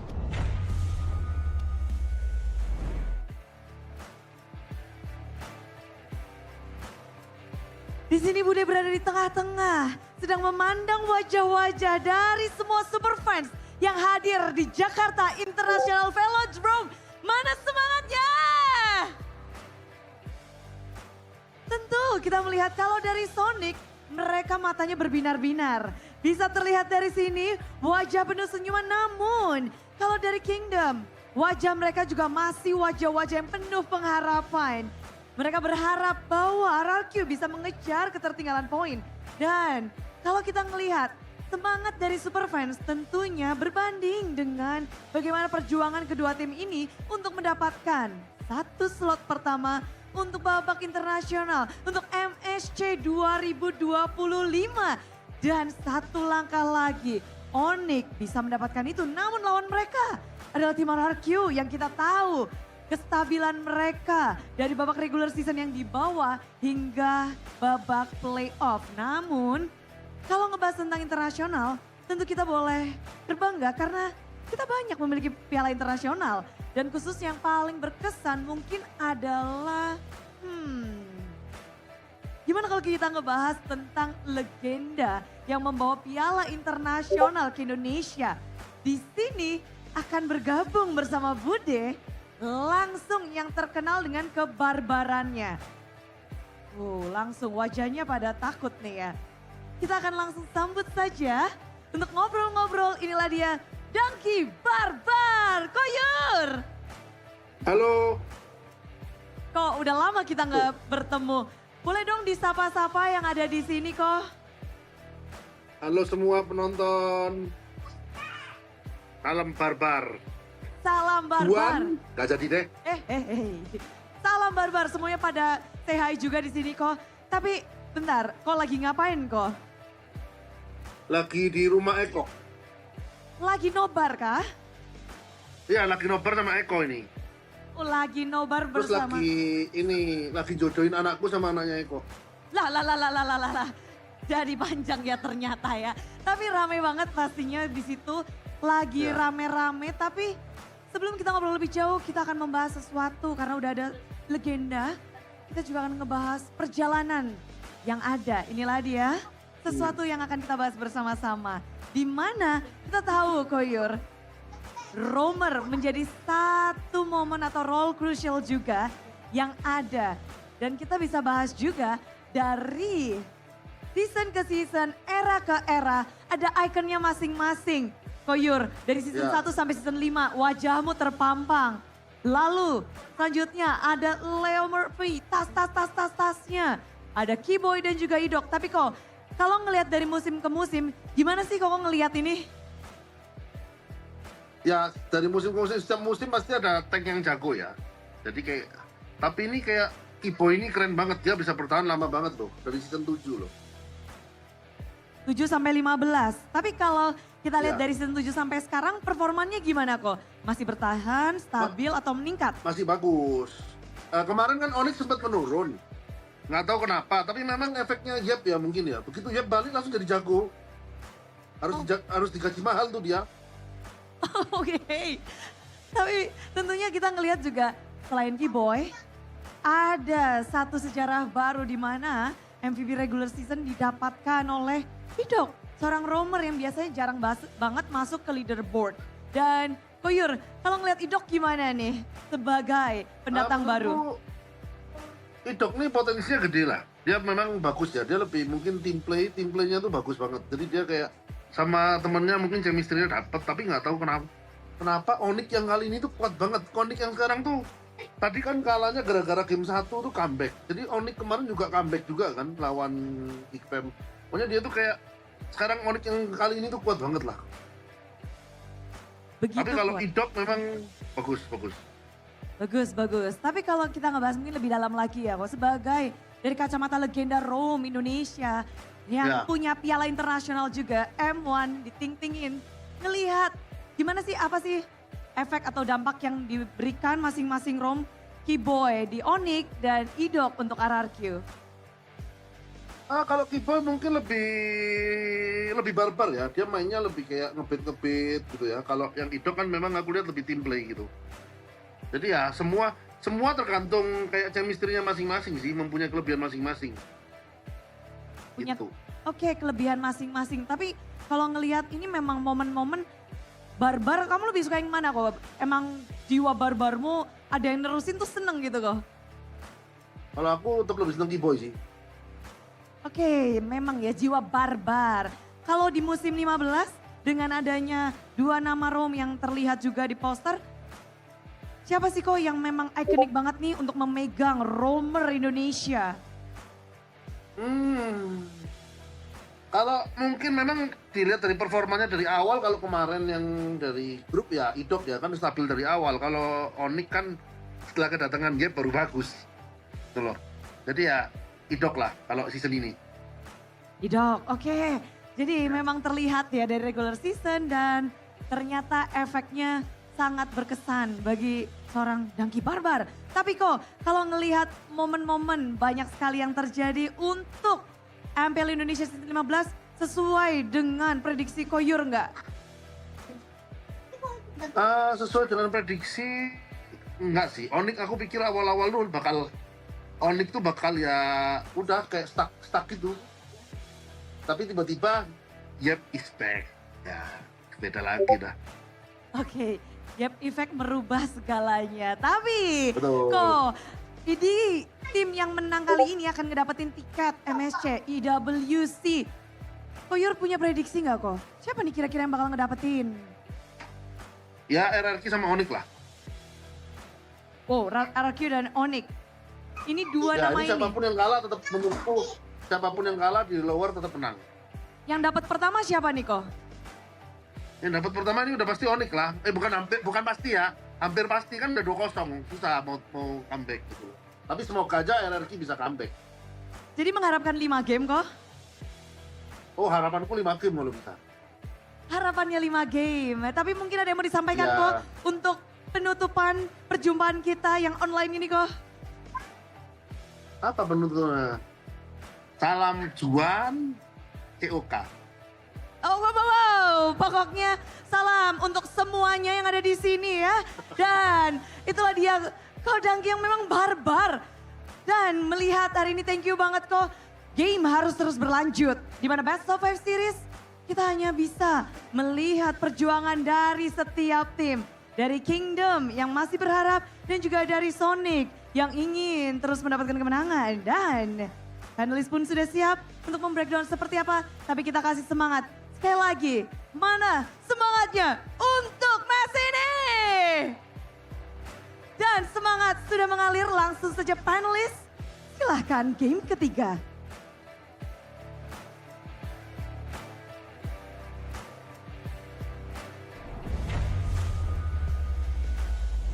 Ah, so Bude went back in time to interview an M Series winner. Donkey. Donkey. Yeah. Kill. Exactly, you're gonna say it like that. Donkey. Donkey. Donkey. Donkey. Yeah. Get off me swamp. Get off me swamp. Get out of me swamp. Just want to say, Yeah. your last M Series win. That's Oh. true. That's true. Hey! At least we have one. I'm There's just a stating region with a... facts. Oh, LFL. Oh! Name drop. Gideon. Wow. Any more? Any more? Yasu. Gives a shout out. Oh, Oh, whoa. Husky. Right. No. Shout out to the whole world. Yeah, to the whole world. The whole At least we can say we have all the M series here. Exactly, Like- brother. Let's go. Yeah. I think we gotta cool it down a bit because I think there's Dandruff falling. Have you been taking shampoo, Virgo? No, it's possible. It's No, impossible. I'm kidding. That's I'm impossible, I'm bro. just kidding because I shower every day with this. What do you? Yeah. Where's it? Right there. Here. There you go. This. You gotta This move is- on. this Head is a and shoulders. It midnight. wipes out 100% of wet dandruff. Plus, it's oh no. I hate this. This is a Initiation. custom. Okay. We do A here long-standing at- tradition. Hey, I'm sort of trapped I now. was there. Thank God, my first season there was no, Head and Shoulders yet. And then the next season I had this. constantly every week. You hold it until we get to draft. Okay, Yeah, This okay. is You gotta hold it. the signature. I'm gonna be honest though. Testimony, exactly. I'm gonna be honest. I bought one. Yes, earlier in the morning. yeah, I bought yeah, one. Yeah. Did you get this I- one? The Yeah, mental or lemon? yeah. I could show it to you later. Okay. Okay. And then even when I was in your room yesterday, right? We ate together in your hotel room. I saw Head and Shoulders in your bathroom. That's me. That's you. That's me. What's your favorite flavor? That was stolen. Flavor. That was stolen. That was stolen Oh, from? I got a snitch on Arashi. Technically, we didn't steal it, all right? The end of the regular season means that, like, everything is technically ours, right? Yeah. Like the Samsung as well by the end of playoffs. Like they've served their purpose, right? So I was reusing, Virgo. recycling. Virgo, Virgo. Use this. I don't know if I can do that. Hey, Arashi. I had to do that for like, I think 5 minutes, or I know, Yeah, around yeah, like 10 minutes. I'm committing. Nah. I'm committing. And let someone like take a screenshot. It's just like some I know, you know what? I know. no context. Deep inside Midnight's mind, he wants Mr. Producer to cut off to like Yeah. to the draft. Zipper, Yeah. don't do it. We're gonna stick here up until draft. Yeah, Just want to say, there's a shower in our bathroom. That's true. that's true. I can actually take a bath while we do draft. No, not in game. In game. Well, that'll be a quick one. You're like, How long do you take? I mean, There you go. See, Zipper just told us just that we go. are not gonna do the drafting phase for I another think 30. for another 30 minutes. Yeah, Yeah. so Oh. you're gonna have to Hey, hold let's- that right there. It's gonna freeze. Oh, that's what they did at the end of the regular season. They put it on in the their last head. day of the regular season, we all like we put it on our heads. Yeah. Me and All right. Eterna. All right. Even though I'm holding on to this, I'm kind of tempted to just put it on my hair. You want to do it after, like when we're done with the match later. Yeah, but it's Yeah. gonna like, Don't drip worry, we'll out. get another one. It's okay. Okay, nah, just nah, fill it nah. up. All A right. whole bottle. Thank you, Mr. Cameraman. But don't worry, chat. I'm still holding on to it. Thank you. Ah, Thank you. finally Midnight. The Head and Shoulders treatment. Now though, It smells good though. game recap. It is. It does. Yi Sun Shin. Obviously, we were all surprised by that pick, but yeah, it was laid out and concisely what happened. No, just go on. Carry on. Oh, it's dripping! It's dripping! It's dripping, dude. Okay. No, it's not dripping. It's not dripping. Don't worry. Thank you, Mr. Producer, for making this off cam because we don't want to see that mess. It's not a mess, This bro. is It's between not his a mess. fingers. It's between his fingers. It's not a mess. I'll be putting this on my hair later on. Yeah, you have Oh. to. Again, though, if we have to bring it back to the drafts here, Yeah. it's look at how relaxed the man is. By the way, who's the better? Oh, you really gotta do it Hey, here right this now is- after that performance. Diabolical. Type the players' names now in the live chat. You guys think it's Rins Dude, this is rigged, dude. or San? After that clip, of course. That was baked fresh in our minds right now. Yeah. I'll answer then. Moreno. All right. I'll answer. I'll answer. The mid laner that's out of playoffs, right? Sanji? No. Moreno. Suelo? Hey, Wait, listen, Suelo? listen. Suelo? Listen, guys. Your mid laners will lose at MSC, like at least one game. Okay. My mid laner is undefeated. Oh, that's true. Okay. My mid laner is undefeated in MPLPH. By the way, my Fanny has a perfect record too. Yeah. 0% win rate, 0% lose rate. Perfectly balanced, as all things should Perfectly be. balanced. That's not balanced though. Who's No, the better this is- force? Yeah, Parsley that is now. not balanced. Oh, I think man. the Suns. Hey, usually when these kind of polls come out, it's broadcast native. Like if it's an ID, usually the RRQ votes, they pop up. But over there, not even we ID. can see that even in ID, Sans is voted to be the better Farsa user. Now, Hey, it's equalizing now, though. it is equalizing. Is it? Sans is still far. Never mind. It Rrq. jumped back. Mirko, what do you think are the comparisons between Sans and Rinse when it comes to the Farsa? Again, when it comes to Sans, he's crazy. The mechanics on that kid, man, he's so good. He knows the limits of the Farsa. He knows instinctually how to utilize it. He has the calculations in his head. Meanwhile, for Rinse, I think it's kind of like it's pseudo Sans when it comes to mechanics. He really shines when he plays the utility role, mid laners because he's the main shot caller for the team. He's not really the guy that you would look to make those mechanical plays. Even against Hijume, I had a conversation, I don't know who it was with, but we agreed that Hijume mechanically is the better mid when it comes to playing the Farsa compared to Rinse, but Rinse is just so smart with it. Yeah. And he knows how to calculate. I haven't talked to you about it, but I would agree, because even when I was with Arashi yesterday, in my mind, I was like, Hijume's really good on the Farsa as well, and he's kind of gapping Rinse. Yep. In terms of the mid lane aspect, and I would say like he's not the best in terms of like damage dealer in the mage role, but he does have like the good moments of being able to zone out their opponents. But again, last game it wasn't really possible because he had to play against a Kalea. And now, obviously, into the drafting phase we go on what could potentially be the last drafting phase of this evening. Could be, actually. And Onic, just one win away from that ever-coveted MSC ticket. An EWC, will they be able to make their way in a quick notice? But now, drafting phase presented to you by the from smartphone, Samsung Galaxy S25 series. The Lucas band coming in from Onic with the juicer and the chip as well. As for RRQ, it's the Fanny and the Baxia. The immediate extra ban there, with knowing that the Fanny factor is well at play. Now for RRQ, they're banning the Baxia as well.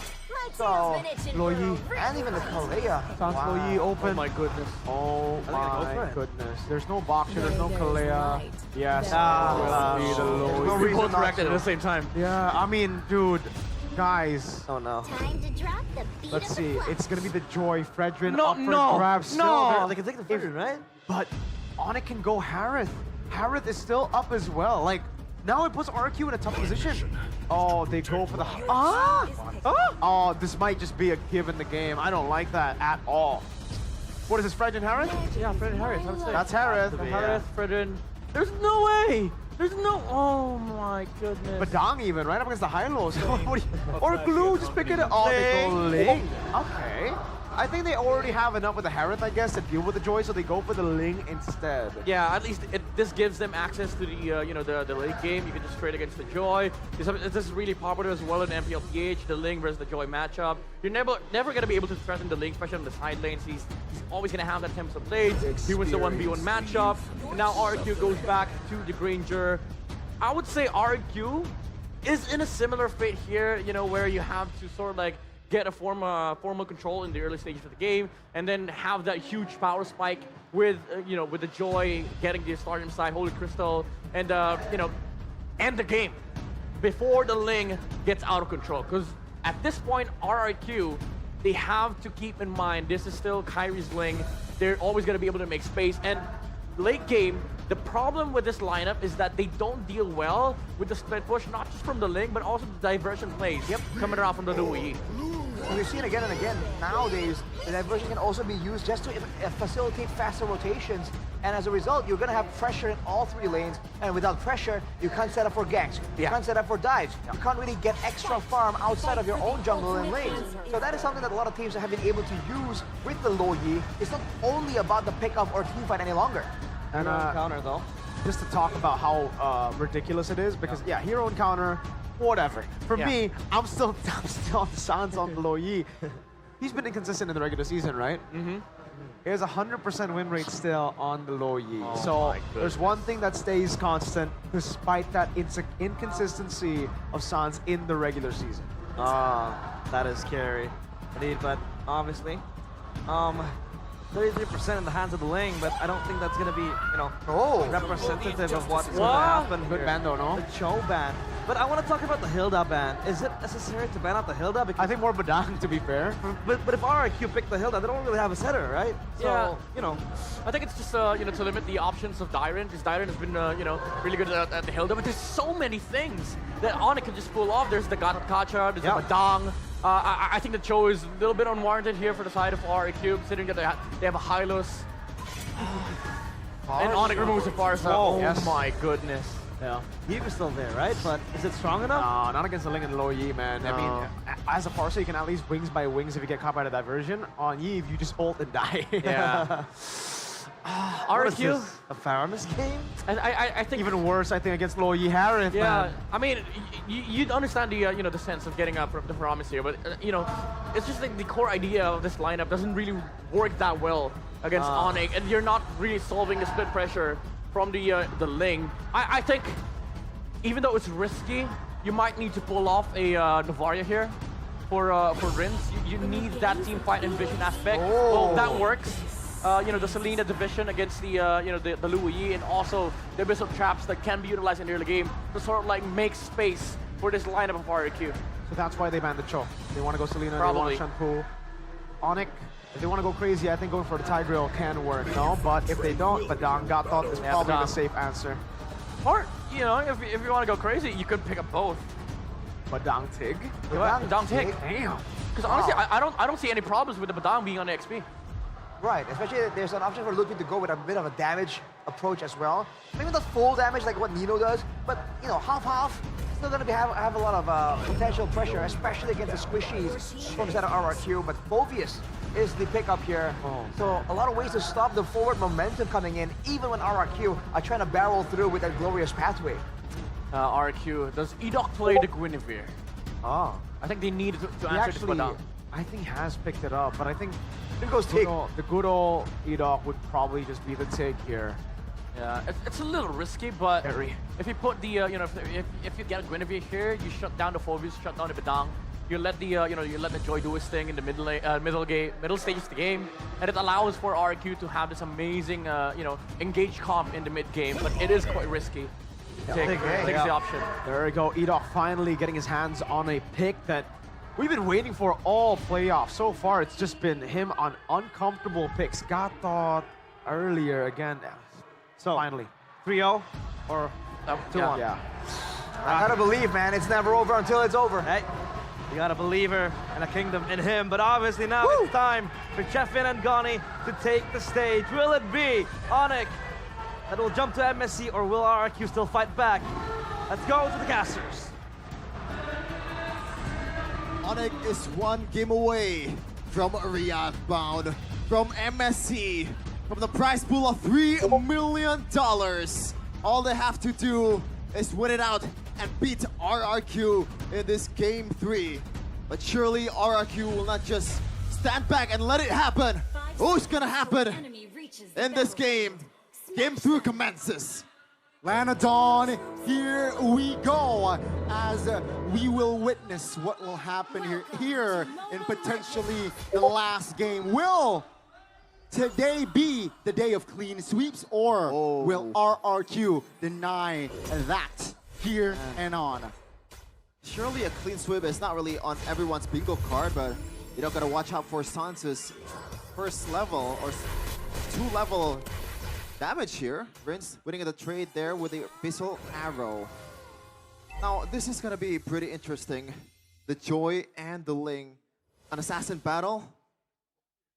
Like, what's gonna happen here? They're gonna go toe-to-toe? Like, if we're talking about, like, the on-paper 1v1 potential, I think Kyrie has the edge, but surely this is not a 1v1 game. Edoc finally getting his hero on the set. So it's gonna boost RRQ's potential on the team fight, surely, if he knows what he's doing.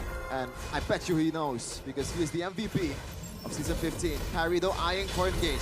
Let's see, Edoc still has the flicker, will not be able to have the time to flicker out of danger. That's gonna be first blood for Onic. Oh, very quick on the uptick, and that's the advantage, I guess, for essentially both junglers, because the rotation speed is amazing for both. but Kyrie was able to get there fast enough with the flinch poise. Emblem though by Indy Home. Let's see the usual fatal for Kyrie. But so far, nothing that's super interesting here. Maybe the mystery shop from Savero, so he wants to snowball a bit instead of just tanking up the damage. And he thankfully has the Purify for him to be able to just tank the CC from Edok if he needs to. Pistol arrow lands to Lutpi, but it's just a bit of damage before the turtle fight begins. Let's see here. RRQ, they seems like they have Ryo. Ryo level 4, Rin's almost level 4, but yeah, Onic seems like they will not force a fight here. Oh, perhaps I might be wrong. Sans with the diversion play. Rin's caught off guard. That's gonna be Dyron here. Glorious path by Luppi with the engage finds Edok. Revitalized pop. Onic, will they fight more? Edok under the turret has the implosion, but Edok will fall for Lutpi. Yeah, trades all over the place. It looked like an easy total for RRQ, but Sans said no, no way. Kyrie though, is that a steal? Yeah, retribution used, so orange buff taken away. Keyboy hasn't engaged. Oh my goodness, Sujin, level 6. Oh, the damage should be enough as Kai jumps in. Sujin finds an angle to get away. RRQ, they have counterplays here as 4 members is onto Kai, the leaded Keyboy, isolated. And this should be a free kill as a glorious pathway actually committed. Oh, no way! The cowboy shot! The minuscule mechanics actually favors the Sky Kings. Gila Sans again. What was that? I thought Edok was making the right play, and it was the right play, trying to drag out both Sans and also Keyboy outside of the diversion area, but not enough apparently. Insane mechanics and also recognition that he needs somehow, you know, save Keyboy from his demise. But speaking of Keyboy, he is on the Badang once again, Gani, and we know he is 100%, yes, before this day, he is 100% on the Badang. 10 matches or 10 games he played on his hero. We saw Sujin finding a cheeky angle to escape Pen. San say, hey, we can do better. That's, let's see here, reset gold. Yeah, very, the difference is very low. The turtle will be up here soon. Let's see who is going to take it. Yeah, I think Onic will somehow use the diversion again for Sans to be able to take the bushes behind RRQ, but Rins knows what he's trying to do here. He tried to just cover all the bushes for the whole team of RRQ for him to be able to spot out this micro mechanics or macro from Onic for them to be able to catch them off guard. It becomes even harder, but Kyrie is there trying to get the total. See here, it seems like World Team's taking it slow on the second turtle take, and RQ, they are filling and committing more in the river area. Then again, Kyrie is on a link. Also, Sujin knows this. He is a level ahead. Lutpi looking for an engage there on towards Sujin, and yeah, taking it slow. Uh-oh. Okay, some damage towards Sujin, but nothing too serious. Kyrie secured the Berserker's Fury. That's a pretty big item. Edok getting stunned up. Oh, implosion! Yep, on towards one. Severa pops this Purify. RQ, what will they do? Edok, half HP, Glorious Pathway committed. Turtle half.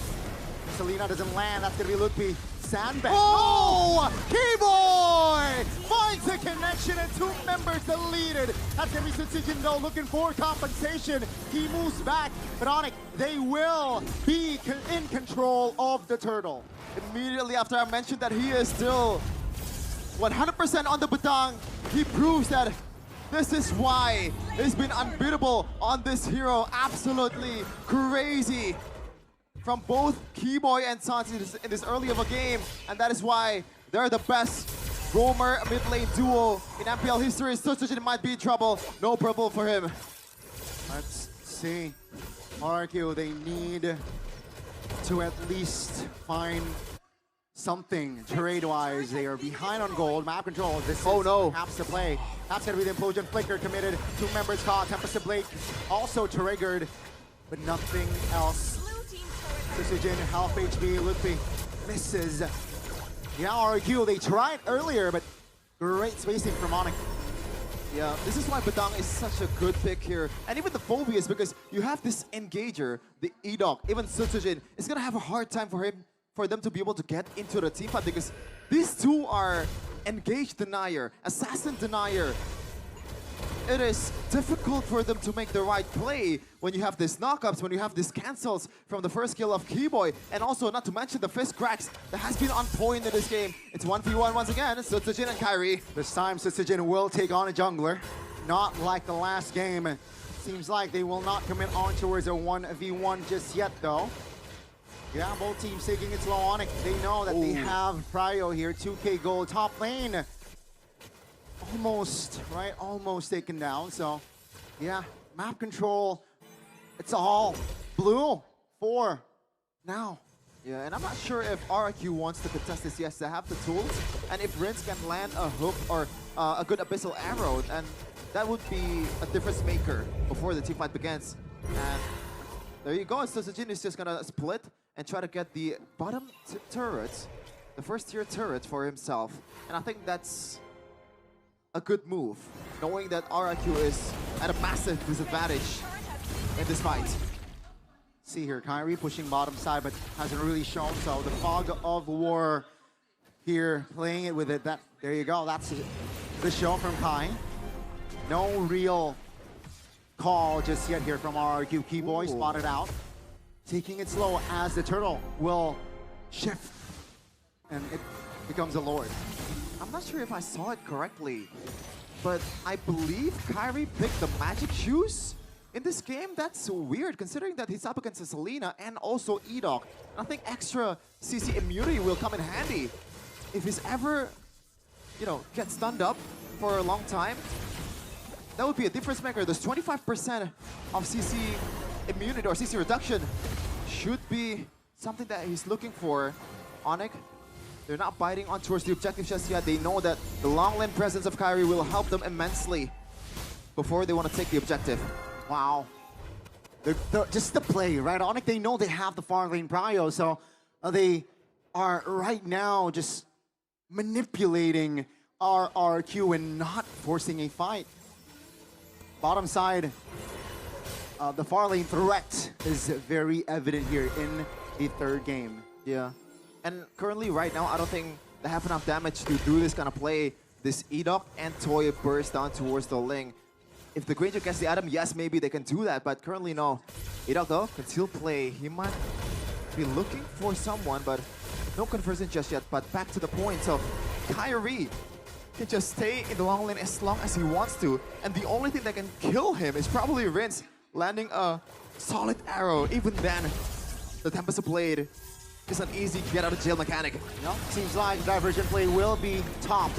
Lupi now will be taken down. Oh, doesn't find the connection here. Onic 5v4. Dyron now looking for a fight. Keyboy goes down. Now it's going to be a 3v4 still, heavily favoring the Kings of Kings. Okay, good one there from RRQ, knowing that they can use the initial stun from the Hylos to combo it up with the Abyssal Arrow from Rince. Now it's a matter of Kairi, can he execute this retreat? Edok is eyeing for an implosion, eyeing for a stun, for him to get Kairi down from the wall. Severo is still in the vicinity. Times now, juicy target, Shaman Force popped. That's Edok finding the implosion play!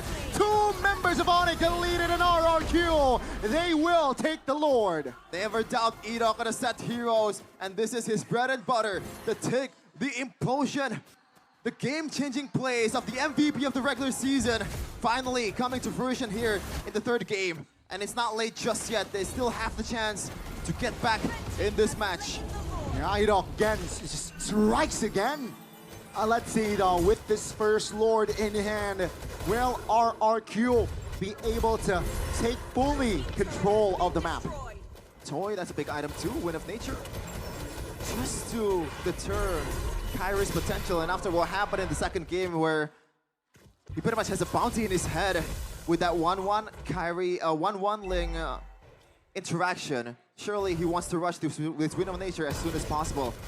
Looking at the whole thing though, let's see if there is something that we can discuss here. So far, it's nothing too crazy. Edok maybe not having that splitting time is a bit interesting. He wants to go for more tankiness, knowing that, you know, he's gonna be one of the two frontliner of RRQ to take the beating, to take the front to back from Sans and Savero in the front line, and he rushed the Radiant Armor. Okay, will that MR be a big factor? Let's see. RQ, they're taking it slow. Lord will march top lane. It seems like, yeah, Onic will sacrifice all of their inners. Base turrets will be the main priority of Onic to defend, and seems like now Lord will charge. Okay, look B. Didn't get arrowed. That Savero, look at the wave clear. That is immense. And RQ will just back away. The Abyssal Arrow lands. Nothing too much HP. Base turret top is not looking too hot for Onic, but at least they have defended. Seems like the inner turret bottom side though will still stand, so that's a plus. RQ, they will siege more as the mid and top enters the vicinity. Let's see, Toy healing out damage here, defending the top lane base. RRQ not forcing anything. They have Prio on the jungle, so at least Kai does not have his purple buff. Toy starting to hit a bit harder here in the late game. 13-minute mark diversion. Do they read it, or is there someone who's gonna go there? It's Keyboy, but I'm not sure if he wants to make a play from this place unless he has the conceal, but Edok reads that out. Seems like would be half HP. Savero though alongside Keyboy here, trying to join forces, dealing out the damage. RRQ, oh my goodness, in the back. Toy repositions Kai. Will trigger that wind of nature. Iron and Keyboy should fall here as Sutsujin finds an angle. Oh, but it seems my like God. Onic, they're too tight in formation, and Sutsujin will fall for 35. I thought it was over. Oh, diversion again. This might be huge. Can they read it out? It's Savero! Savero and Toy! And Edok this time should be deleted. What a creative play coming from side of Onic. Onic will never be underdogs despite them losing in economy. They came back 16k down in the biggest stage of mlbb. MPL Indonesia Season 15 is just another day for them as they shift their focus towards the Lord. Oh my goodness. That's going to be Onic taking the Lord. Rin's trying to salvage something, but no fruition for now. Now, here comes the concern. Renz, on this kind of situation, he's not that useful. The wave clear is not there. Unless he lands a perfect arrow to the perfect target, that's the only thing that Renz can do. But with the level of focus that Onic players has and the mechanic that they have, I'm not sure if he's gonna be able to land those, especially with the fact that Renz will have limited room for him to be able to, you know, shoot these arrows, because the map will slowly but surely be leaning towards Onic's side. Oh no, that's a on land. cue. That is an arrow landed, but oh my Savero God! finds a solo in the mid lane. Toy taken down, Lord still marching, healthy in the bottom side of the map. That's a legal diversion. Where to? Bottom side turret now. They want the base turret. Onic is already invading the home of the Kings. Now that's gonna be diving under the turret as well, taking some heat. Oh my goodness! That's an implosion, but the damage from Onic is just too much. Now it's going to be Onic running for the hills as RRQ. They actually have defended. 4 members of Onic will down for at least 20. And Jakarta International Velodrome roars with the turnaround from Edok. How?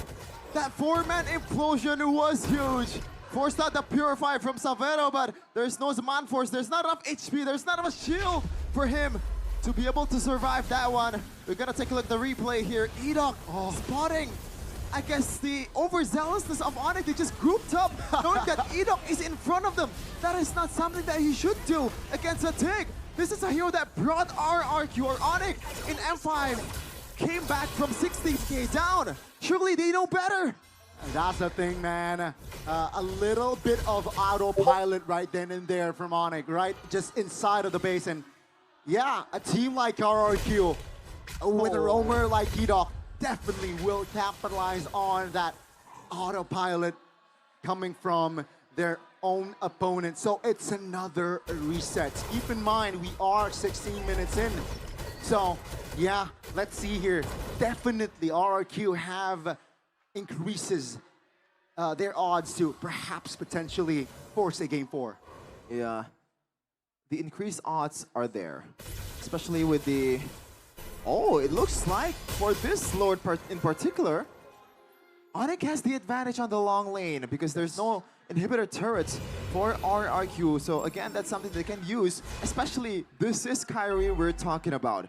You know, he's gonna be there in a few seconds with the Finch Poise as long as he has that purple buff for him to be able to expend his energy a bit, you know, a bit freely. Now RRQ will pull the trigger on towards the Lord. Kyrie decided to recall because he doesn't have that purple buff. All right, so Kyrie did not show in the bottom side. Fist crack.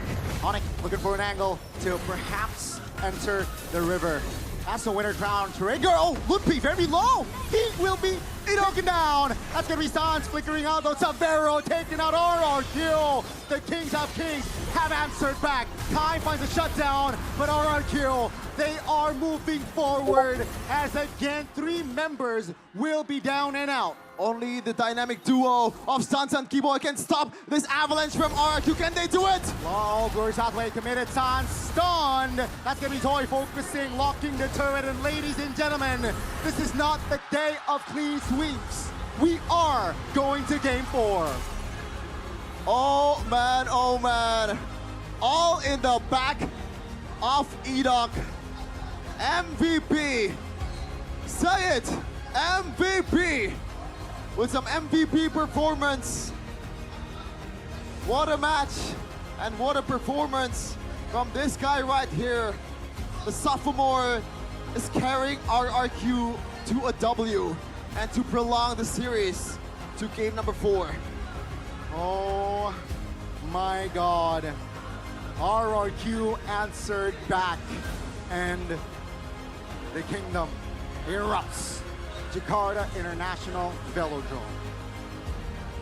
A burst of momentum for the King of Kings. They're up against the Sky King, but there's a reason why they have the moniker King of Kings. They can't take down this team. There's a reason why they are the #1 in the regular season. The consistency and also the composure for them to be able to stay in the course, believing that they can achieve this and come back from a difficult odds. And also keep in mind, at least for this series, the team that has red side Shepin won the game. So I think that will be something to keep in mind. And by the way, we doubted the Hylos, but I feel like the fact that the Abyssal arrow lands so much before the team fight, that's also because of the Hylos. Yeah. Maybe our panelists can break it down even further. Time is yours, guys.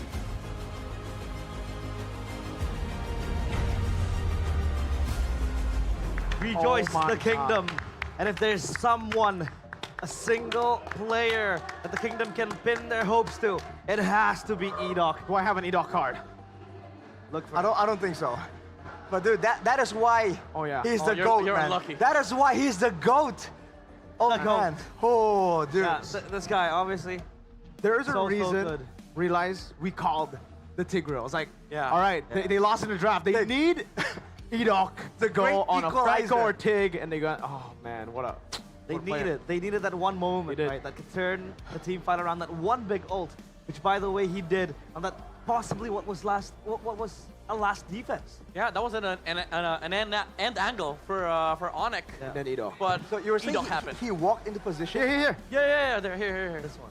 So he went and flickered in. Oh my. Sans sort of walked in too. And Onic did not expect that set because, you know, he waited for at least 0.8 more seconds before he went inside Wow. and get that found that set. I'm Oh, speechless. man. I'm stuttering because I'm stuttering. Not stuttering. Dude, stuttering. I Because can't I talk. couldn't believe Edok pulled off that play. Yeah. I can't talk that right now. I may or may not have him jumping around yelling when that happened. The whole place erupted. The roof went off, and Arashi was just screaming on top of his lungs. But the MVP, the player of the game, it is and it has to be EDOC, presented by the official tournament smartphone Samsung Galaxy S25 series, and yeah, that single implosion at least. But aside from that, anything you can highlight that EDOC did in the entire game? Well, he was doing a good job screening for potential dangers, and several times you saw very, very clutch intentions behind the sacred hammers from EDOC. But unfortunately, Onic were just doing a great job mitigating a lot of those big moments until later on when RRQ were able to find some trades off and they're able to kind of match when it comes down to the damage output. That's where EDOC really started coming up online, dude. He was just so patient the whole time. Before that, I guess knowing that there was something they could have done anyways, but dude, that's it. And it turns out, right, I mean, usually when you're up against EDOC, it's so easy to just say, all right, let's go Purify, let's deal with it. Yeah. That's why the Selena pick ended up being really, really good in the end, right? I mean, at the start we were thinking, all right, why Selena? Turns out it was a setup for EDOC to get those implosions. Before that fight happened, the one where the implosion landed on two, both Severo and I forgot the other guy. Oh, by the way, crazy play here. When this happened too, the Purifies had already been baited out, you know, from Severo, and it was just, well, in the end he actually did it, but like before that, the turning points when they were able to slow the game down. I will say though, for Onic, I think we also didn't expect the Link to come through. We expected something like a Fredrin just to shut down the Joy and then have proper ways to deal with, again, this kind of composition. They went for the greedy route, they went for the comfort route in a possible last game of the series, and ultimately it went to RRQ. They can't let their guard down like this. They gotta stay consistent. Remembering, again, RRQ, even though we have seen them kind of neutralize in game 1 and 2, they're still #1 in the regular season for a reason. EDOC and Dairon. Actually, 2 reasons then. Yep. I hate to give a shout out a bit more to xixixi as well. Like we said, on the Joy, this guy just is a bit better.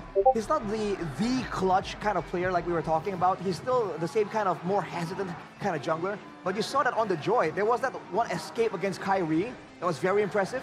And even in that final fight, he did a great job just actually outputting the damage and zoning out, dealing damage to the whole backline. Even though in the end he missed the final dash, and you know he got picked off against Kyrie. But you're seeing him just perform so much more, so much better in a clutch factor as compared to the other assassins that xixixi usually brings to the table. Yeah, weirdly enough, it doesn't brawl and Joy. I think that's why xixixi and Joy works for RRQ. Like, you know, they learn to play the game in a slow pace. Not really slow, not sluggish, but they find their timings. And I think for RRQ, this is very important, but for Onic, this is where they got sloppy. This is very similar to how RRQ played game #1. They just got sloppy in the you know, the later stages of the game. Dairon getting picked off in front of the Lord, in front of the bush, where you know, the Hylas was checking, used the glorious pathway, the arrow hit. And that's where, you know, the game started slipping off for Onic, because even Kyrie couldn't hold the side lanes anymore because RRQ was forcing the issue. Yeah, that base might pick up though by Sans. Did he really need to survive with that emblem? Was sustainability necessary for this Loyi? Yeah, I think at this point it's a pretty common spell, or sorry, not spell, common emblem to take right now. The Brave Smite over, you know, just damage dealing, because on the low Yi, especially up against a very aggressive composition like this from RRQ, you do need a little bit of survivability, especially in the early game. I just gotta give props though to RRQ for playing that game well, because despite the fact that yes, we didn't like the Ling pick, there were some picks that we thought would come out, like the Tigreal to deny EDOC. RRQ just played a good game. Actually, EDOC played the best game of mlbb here. I think throughout the series, out of all the individual players, despite Sans going and getting a crazy individual play last game, EDOC, this is the reason you want to take away the playmaking from him. You want to just put him on the Hylos, on the Gatos, on the Baksha. No, for your opponents you do. You want to put him on the Hylos, the Gatos, the Baksha. Don't put him on the Tig. If you're his opponents, if you're RRQ, Keskewed, he finally, I think it clicks now, he's like, damn, we really got to go back to the regular season. We've been throwing out strats that we've been hiding. There's a reason. Yeah, I think this is, you know, comfort for RRQ. This is where they thrive. On a lineup such as this, you know, you perfectly realize what the timing is. You play for the late game. You let the, you know, the Selena and the Tigreal kind of sort of like control the early to mid. And then when you are in fighting shape, you execute to perfection. And I think for RRQ, this is where, you know, the coach comes in. All right, that's a good play. I like that he didn't panic. Because honestly, keyword there is not panicking. You saw when EDOC tried to roll over onto the Ling when Kyrie contested for the Lord, he didn't even use Flicker. He just let Kyrie waste his energy. And when they saw the Ling had no energy, he went for that crucial, you know, ultimate onto the backside. Yo, by the way, do we say 2 Sky Piercer builds for a toy? Or is that a mistake? There's a Sky Piercer there at about 6 minutes, and then there's another one at 18. I think he might have sold it then for something. Yeah, he might have sold it for something, which is like, yo. They bought it again. What? Something behind that. I 80's think it's not the enough. rose gold, no? There's like a rose gold behind it. Because he has both rose gold and wind of nature, but it could also just be the boots that he sold for one of those. Yeah. Yeah, I wonder what he sold it for. Do you get the stack still? Like if you sell it and then buy it It again? resets to get reset. Yeah, it resets. I think he knew that, like, okay, Severo was doing well, and he didn't get a lot of stacks, so he sold it, but then he was like, oh wait, we're starting to win again. I'll get it again. Yeah, probably. Which is, you know, it's an interesting decision there, but I guess shows you again adaptability. And shout out to the whole team as well. Despite what we were talking about, the Sans, was it 100% win rate on the low Yi? It was that. So cracked it. Not any longer. It's gone. The fact that the Selena, aside from just burning the purifiers, spamming out those abyssal arrows, kind of gave RRQ an idea of where they were. Yeah. And for the most part, despite some really good diversions made by Sans, in some really unpredictable locations, they were still able to actually spot it out and cancel it. There were 200% that was taken away. Lo Yi and Badang. Keyboy Badang was 10 picks, 100%. Yo! First No loss way. for Badang, Yikes. Keyboy, and Lo Yi Sans. No Thank way. you, Mr. Edok. Thank you. I mean, I still, you know, stand by what we said earlier. They should have just taken Tig. Honestly, Yeah. because when you mentioned it, I was like, why not? Just take the you know, the Badang XP and then put Keyboy on Tigreal. Then I agree. You RQ suddenly have no solutions up until late game. But you gave Edok, you know, the Tigreal. He acted like a marquee. He became the solution for RQ. It was always been the staple pick for Edok, where he was, you know, pushed on to make the clutch plays, right? Even the regular season, he has been doing in week in, week out. And that was one of his strongest picks, and now given to him on a silver platter, which, by the way, RRQ was losing in the draft until that thing come up. And maybe Onyx Greed as well kind of got to them, so, yeah. It didn't even seem like they won so hard in the drafting phase. It's just that the way that guy plays it, Yeah. it's a different hero, bro. My Tigreals in rank don't look like that. Oh, That's different. Nowhere close. It's shown up. Yeah. Let me play Tig for you. We'll see, let's see. An we'll astronomical gap right there. That's like, We're gonna that- cosplay as Edok, bro. This guy's gotta go.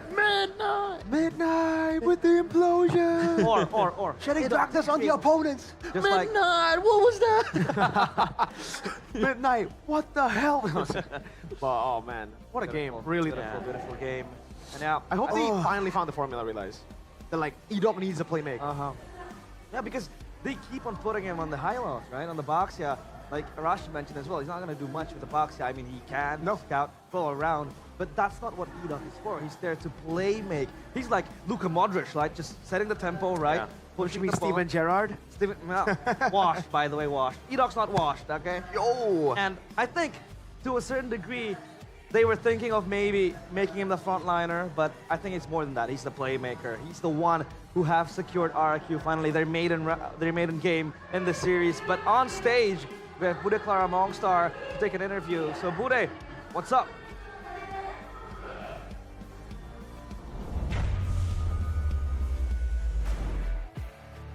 Yas Bude di tengah-tengah sini sedang menjadi saksi juga nih. Kira-kira siapa antara Onic dan RRQ yang akan mendapatkan tiket MSC at EWC 2025. Dan telah bergabung bersama Bude yang udah punya tiket untuk MWI. Ciko, Halo Bude. congratulations untuk Onic Pertiwi.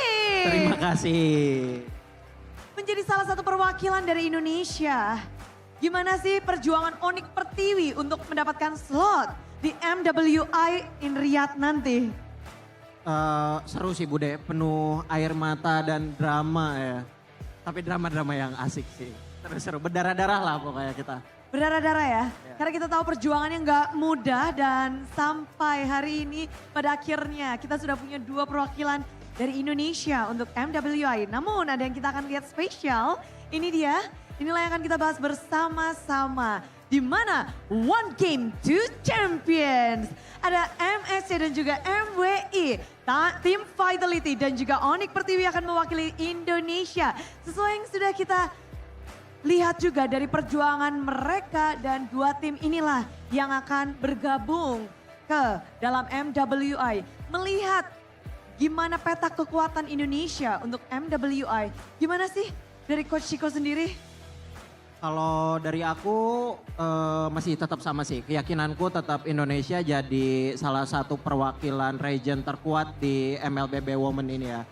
Cuman mungkin kayak kita harus lebih aware lagi sih. Jangan sampai kayak tahun lalu kayak tim Filipina kan tiba-tiba kayak lumayan cukup dominasi lah. Bahkan di grand final pun dia dapat skor yang sempurna gitu kan. Out of nowhere tiba-tiba yang kita tahu tim Indonesia, tim Vitality benar-benar diunggulkan. Banyak yang mengira mereka bakal menang tapi ternyata kejadian banyak sekali. Ternyata internasional tidak bisa ditebak.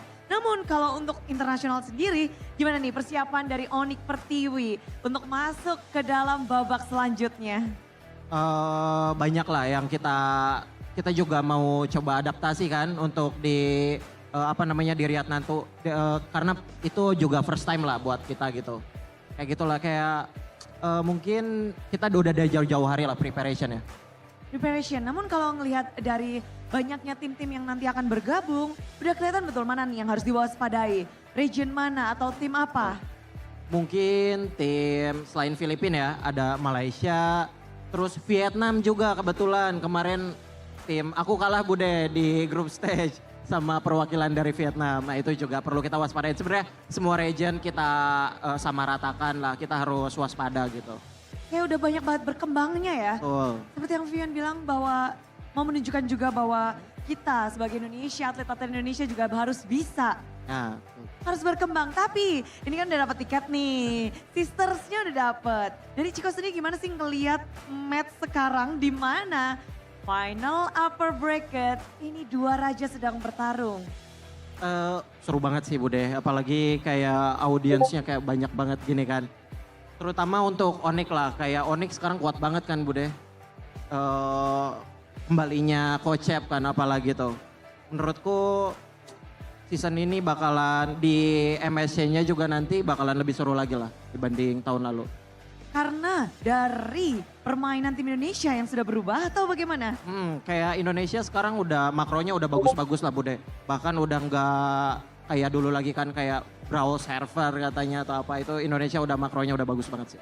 Nggak cuma bisa jati diri gelut-gelut brawl server aja, tapi makronya juga udah jalan. Betul. Jadi kita bisa punya dua playstyle dong. Sebetulnya dari dulu juga emang kayak gitu kan. Cuman lebih kental lah ke team fight-nya kan. Kalau sekarang mereka lebih wise lah kayak kapan ngambil team fight, kapan yang enggak gitu. Mereka makronya lebih bagus aja sih. Oke, sebagai keluarga besar dari Onic saat ini, Ciko, udah penasaran. Banyak yang bilang ini adalah prime-nya dari Onic yang tiba-tiba kembali. Onic mode playoff, itu beneran gak sih? Kalau yang season ini ya Bude, kayak Onic lagi bagus banget sih. Kayak lagi anomali gitu. Anomali yang Kaja Jungle Bude kemarin. Wah keren banget sih. Jadi dari hero-heronya aja bikin bahkan ya, keluarganya dari sendiri strateginya kaget. Udah menurutku step ahead sih, one step dari musuh lah. Ya tapi ngelihat betapa kuatnya juga dari tim Rrq, gimana ngelihat tim Rrq di playoff ini? Menurutku Rrq-nya juga bagus sih, cuman Onic tetap lebih unggul lah. Bajunya sudah terlihat ya di sini ya. Oke, di sini masih mengharapkan tentunya Onic Pertiwi sudah ngedapetin tiket untuk MWI. Sekali lagi congratulations dan selamat berjuang untuk Onic Pertiwi di MWI 2025. Dan kita masih akan mencari tahu siapa yang akan mewakili Indonesia untuk MSC. Slot pertama Grand Finalis dan juga slot pertama untuk Indonesia di MSC. So, kita penasaran banget game keempat atau bakal jadi game kelima. Langsung saja kita lemparkan kepada para panelis. So, panelis, go.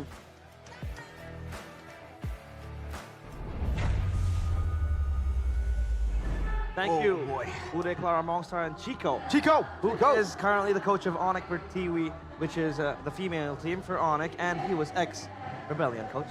Ex-Rebellion, by the way. Ex-Navi, but... Wasn't he in Malaysia for a bit? Yeah, he was. JP Niners. Yeah. Then he, I think he got homesick. So. Are you homesick of MLPH?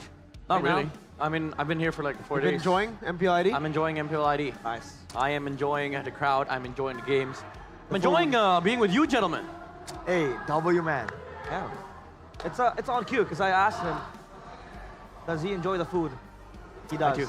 We're having sambal, We tried this shoulders yesterday. earlier on. And by the way, you had this, right? Yeah, Just yesterday. It's so good. Tequila food, this is next level. It is Yeah. amazing. Obviously, this is the food that you want when you're hungry and you're lazy. You know, to cook up some food, you can just grab tequila food. Yesterday, we tried out the sablak and also the basoachi, and it was bussin'. We had it again today. Ah, yeah. Oh, you got it again? Yeah. It's delicious. All right, how was it? He treated me, I mean, if you're gonna ask me, I'm gonna have to keep a stash at home. Because it's that good. You'll have to stash it up because late night cravings, you don't really want to, you know, make the time to cook. It's all simple with tequila food. Don't forget to grab yours now. They have different flavors. They have a lot of, you know, variants that you can enjoy. Tequila food, midnight approved. Yes. Sir. Midnight approved. Yeah. Now, was that draft midnight approved? I would say, I say a lot of things, man. But I'm gonna say, they should have taken that TIG. Yeah, I am gonna swear by that statement till the day I die. Yeah. Because here's the thing. Me and Mirko were talking off camera. Now the Choban made sense because RRQ was also prepping for the TIG. So both of them could have taken a TIG. RRQ wanted the TIG, but Onic was like, nah, let's just go full views, and Edo happened. We were calling for the tick too. Yeah. Yeah. Well, so is that Onic, you know, trying to find out if they can deal with the tick, or is that Onic really thinking like, yo, they just want a different solution there? Because remember, even for the jungler, we were thinking Fredrin, not Ling. Yeah. So is that the idea? Can we deal with this Sutsujin Joy without the Fredrin? Because you know, I'm not gonna put that beyond someone like Coach Air. Onic always, like, I don't know what it is with them in game 3s, man. Against Game Game 3, threes. they lost. And then game 4, they Geek won. fam. Geek Fam, game 3, they lost. And then game 4, they won again. And now, game 3 against RRQ, they've lost again. Are they give chance? Are they giving chance? Are they, because like, they went for a comfort draft, dude. Like the Ling instead of the Fredrin, full counters the Joy. Yeah. The Phobias instead of the Take that we were talking about. I don't think it's an Onic thing because even in you know day 1 of MPL ID and even in MPLPH, most teams lost game 3. Like they get 2-0 and then they get 2-1. Game 3, I think at this point is just a curse, or maybe just because most of the teams that win game 1 stay on the same side now, and then game 3, a switch up happens. Yeah. So what can we expect then? And Game 4's draft, I mean, obviously they were opening up their cards, even RRQ revealed that Yisun Shin, and the Tigreal is out. Do you think now it's Onyx time to respect that Tigreal or other playmaking heroes of Yidok, or, you know, go for a different route? I think instead of going for their comfort, they would be benefiting a lot more from just denying RRQ their comfort, right? I think this is the difference here when you have so many more versatile options, where you can play so many more heroes at such a much higher level, like Onic in ID right now. You know, they can just make sure that the opponents doesn't get what they want, and for the most part, overall, most likely Onic are going to come out on top. Can I pose a proposition here for RRQ? What is that? First phase tick. First phase tick? Some teams do that. Some teams do that, and some teams have found success in first phasing second phase heroes because your enemies are not going to be expecting it. I'd say if they actually got the red side, yes, it makes sense. You know, Yeah. first phase, last pick red. Yep. I mean, yeah, last pick red, first phase, yeah. Oh no. But if they're on blue, which unfortunately they are, Yeah. Yebef has taken back the red side away from them. I think if they really want to go for another EDOC special pick, it can be the Franco later. So they can still save it for later. Yeah, Franco. It's still Same band, back to the basics now. Wait. Oh yeah. Harith gets taken out. Lo Yi left open again. Oh. Okay. Yeah. This is different. This is different for RQ. Onic. Oh, never mind. Let me just say. Red 3 for Onic is very, very dangerous because Savera could get the 1-1. So RQ might need to take it out. But if you're Onic, you're planning ahead of, you know, RQ. You just take the Barca here. Well, Sedang? Sedang Lo Yi. Probably, because RQ didn't. I would say the Kalea was a good priority, but now you have to be concerned about the Louis again. And then there's also that threat of the 1-1 Red 3. So I think RRQ needs to get their hands on the 1-1 on this you know, next upcoming picks. Because if not, I don't think they're gonna be able to stand against Avero's 1-1. Wouldn't an Aerosol still be available though as a counter to that one? No, it's red 3. If they pick it red 3, it'll be banned out. Red. Unlike some Okay. teams. Okay. Yeah. So if the RQ takes, 1-1 here, Onic just goes Irithyll. Exactly. That's a problem. Yeah, So alright. it's kind of like a lose-lose situation. They go Granger again, I think. We really haven't seen Toy go for anything else when the Granger's up for grabs. It seems just to be the key pick for them. Yeah. Straight two heroes. Is still up for grabs too, and technically now it gives Onic. Oh, they don't go for the What? Granger. Selena early this time round. Selena again. Is it a setup for another Tigreal? It's a setup for a Tigreal, but it's also a pick that we are used to seeing up against Loyi. Just open up bushes so that when you go diversion, you can read out some of the ambushes. Exactly. Yeah, there's a Fredrin threat for Onic on the second phase, but I don't think they're gonna be concerned about. I don't think RRQ is concerned much about a Fredrin pick because they can just remove it on the second phase unless Onic wants to take the Fredrin here, which is kind of okay. But they lose the the gold date advantage that they could potentially take when they take the gold date here and then remove some choice heroes. So either 1-1 or Fred. Airthel. I thought it was preemptive. Yeah, I thought it was either the 1-1 or the Fredrin. We have seen Savero just go straight onto this Irithyll just as an option, not as a response anyway. So, I was questioning about that, and it's most likely due to how Onic likes to go with distance management, and the Irithyll is a perfect solution for something like that. I think what they're doing here is choosing to not care about gold lane matchup at all. Because now RRQ can either get 1-1 or Granger, but all matchups, Savero wins. So now Onic can just relegate their bans towards Edok, and then also the XP flex. This is next level from Coach Ship. Yeah, and even if there's a pick that still does all right against the Irithyll, it's kind of like a non-confrontational pick, like a Moskov. Yeah, That's Moskov. Like you go fight, I'll go and play in the side. So if Onic wants to, again, force RRQ to play to play the Granger or 1-1, then after the tick ban here, they ban Moskov. If they want to play it safe, again, take away the playmaking heroes from Edok.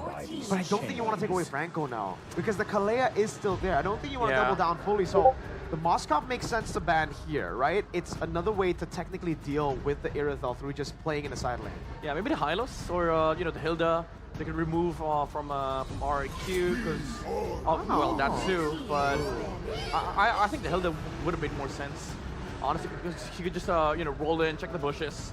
For RRQ, adds more layers for the Selena to work with, creates more angles for the Joy as well.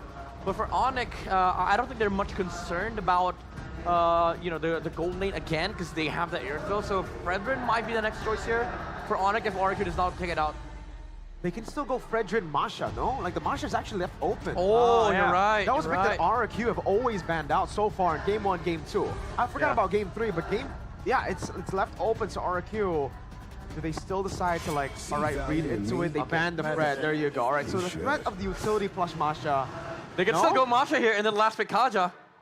Wow. Oh, Kaja? Oh, against the Joy. Yeah, even though there's a Selena, this is not roam against Kaja. The Kalea though, yeah. It'll be good against the Joy technically if the Joy walks up, but if the Kalea is the one who goes in first, then the Kaja with the low Yi. Yeah. I see it. But then Onic will be inclined to play. It's still okay. Early on the kickoff, right? So thing is, like Onic, if they take the Masha here, it could potentially set up the the Kaja. But I think the best answer here for RQ is still the Hilda. Like you just have a walking hero that tanks everything on the side of on Onic, and also it's a Dyron special. Oh, they rushed it! Midnight! They rushed, bro. RQ, down. if you don't take Hilda here, I swear to God. Whoa, Midnight with the call, and now it's up to RRQ. How do they want to respond to this? You need somebody that just wants to die in front of the Kaja. Hilda. I mean, not really die in front of the Kaja, but suicide himself. Let's see. Someone who's tanky, someone who can maybe survive if possible, right? The Hilda does fit the bill, with the movement speed, the shielding, the regen. Hylos too. The next best thing would be something that, deals with, that can run with a revitalize. Yeah. To just buy some more time. What do you go for Dyron? What do you go for gold? That's the question. Granger, Bruno? Still the Granger. Back to the roots. Wow. Double G's. All of them die, so this combo from Onic. So Yeah, I agree. Sure, Masha then? Honestly, if you want to greedy out, go Julia and Kyrie. Wow. Go Julian on Kai, Kaja on Keyboy, Yeah. and then Badang XP. Yeah. Insta kill button with the Julian. We have seen in the past as well. Yeah, Go for the normal Masha. There you still go. the same. Man, they didn't ban the Masha. It's a win-win draft for Onic either way. Midnight, the call. That was Midnight. good. That was impressive. The call and the coach and the caster. Wow, and now I'm getting glazed. But it's Kyrie that needs to be glazed in this game. Yeah. And now 100%. it all comes down to this. An almost repeat of the picks that Onic showcased in their first match of the playoffs. And now, will it be the end for RRQ? Or will Onic be pushed to a deciding game of 4? Let's take it over to our casters, Goni and Jeffin. Second appearance for the Kaja, and 2 of them are Kyrie's in the playoffs. Onic, they got what they want. The ingredients are falling into place, but RRQ, they stick to what works in game number 3. We are on to another match point for Onic. Can RRQ force a game 5?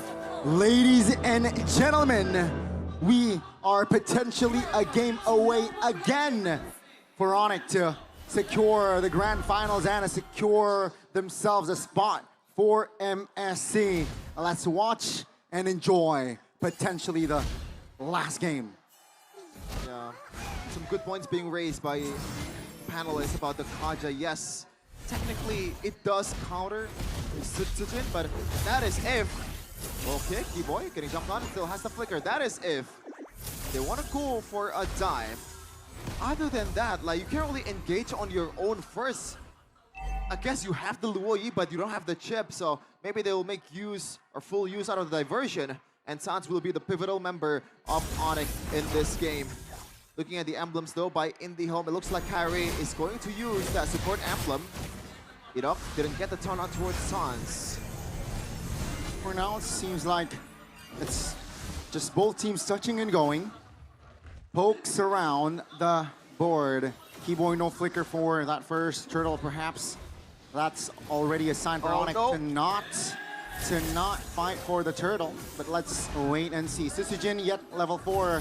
Kyrie as well. Oh, okay. Kyrie finds that green camp. Yeah, for now, it's just both teams trying to poke each other out. Yeah, Rince has been quite on point. Cheeky cancel by Edok. But yeah, he's been pretty much handling all the bushes for RRQ right now. Gotta watch out for some of these arrows. There's a few few players that can make the Selena work. And Rince was one of them in the regular season, and he's showing his full potential here in the playoffs. Lutpi though, already level 4, Keyboy. Hasn't secured it just yet. And Onic will force to concede the turtle. As expected as well, right? No contest for Onic. RRQ secures the first neutral objective in the game, and mind you, the history-wise final upper brackets all a sweep. It's been a sweep for RRQ. Season 7, 8, and 9. So let's see, perhaps this time around it will change between RRQ and Onic, as again they are a game away for us grand final spot. Considering the game win rate also, Rince is still pretty much unbeatable on the Selena. 3-0, 100% win rate. So he's looking to make it perfect again in his 4th match in the regular in this season 15 with the Selena. But surely it's gonna be a tougher task here with Lutpi also securing this Masha, which has been banned quite a lot in the playoffs for some of the XP laners that we have here in ID. Luke, Lutpi are the 2 that can make it work the best. Looking at the items though, it looks like Kyrie will go to that Thunderbelt route again. So minimal damage, more tankiness. But again, surely the RQ, if they don't fight, I think it's gonna favor them because Citizen will just farm up much better than Kyrie. This is a problem that they have to address. Onic will have to force a team fight on towards RRQ with their diversions. That should be the win con in the early to mid game. It's all quiet though, right? For that divine judgment. I don't think it has been triggered this game here, and Kyrie's level 7. Let's see though. 15 seconds on the clock for that turtle. RRQ seems like they will set up for that turtle take as well. Sans, half HP, that's not a good sign. Yeah, solid pokes from Rintan. He's been handling sides with this Selena, man, 2 games in a row. Look, he's on a Masha right now. Oh, diversion, gotta watch out a little. Sutsujin might be in trouble. Look at That's gonna be Sutsujin though, distracted rather, by Lutpi. He will reposition. AOG will connect on towards Lutpi. That's going to be Lutpi though. First hit down. Toy finds the first blood. Keyboy very low but high. Calm retribution. That is going to be a kill for a trade. Thankfully, they got the turtle, because if Sutsujin takes it, that's an L on all over the department for Onic. The gamble that paid off from Onic.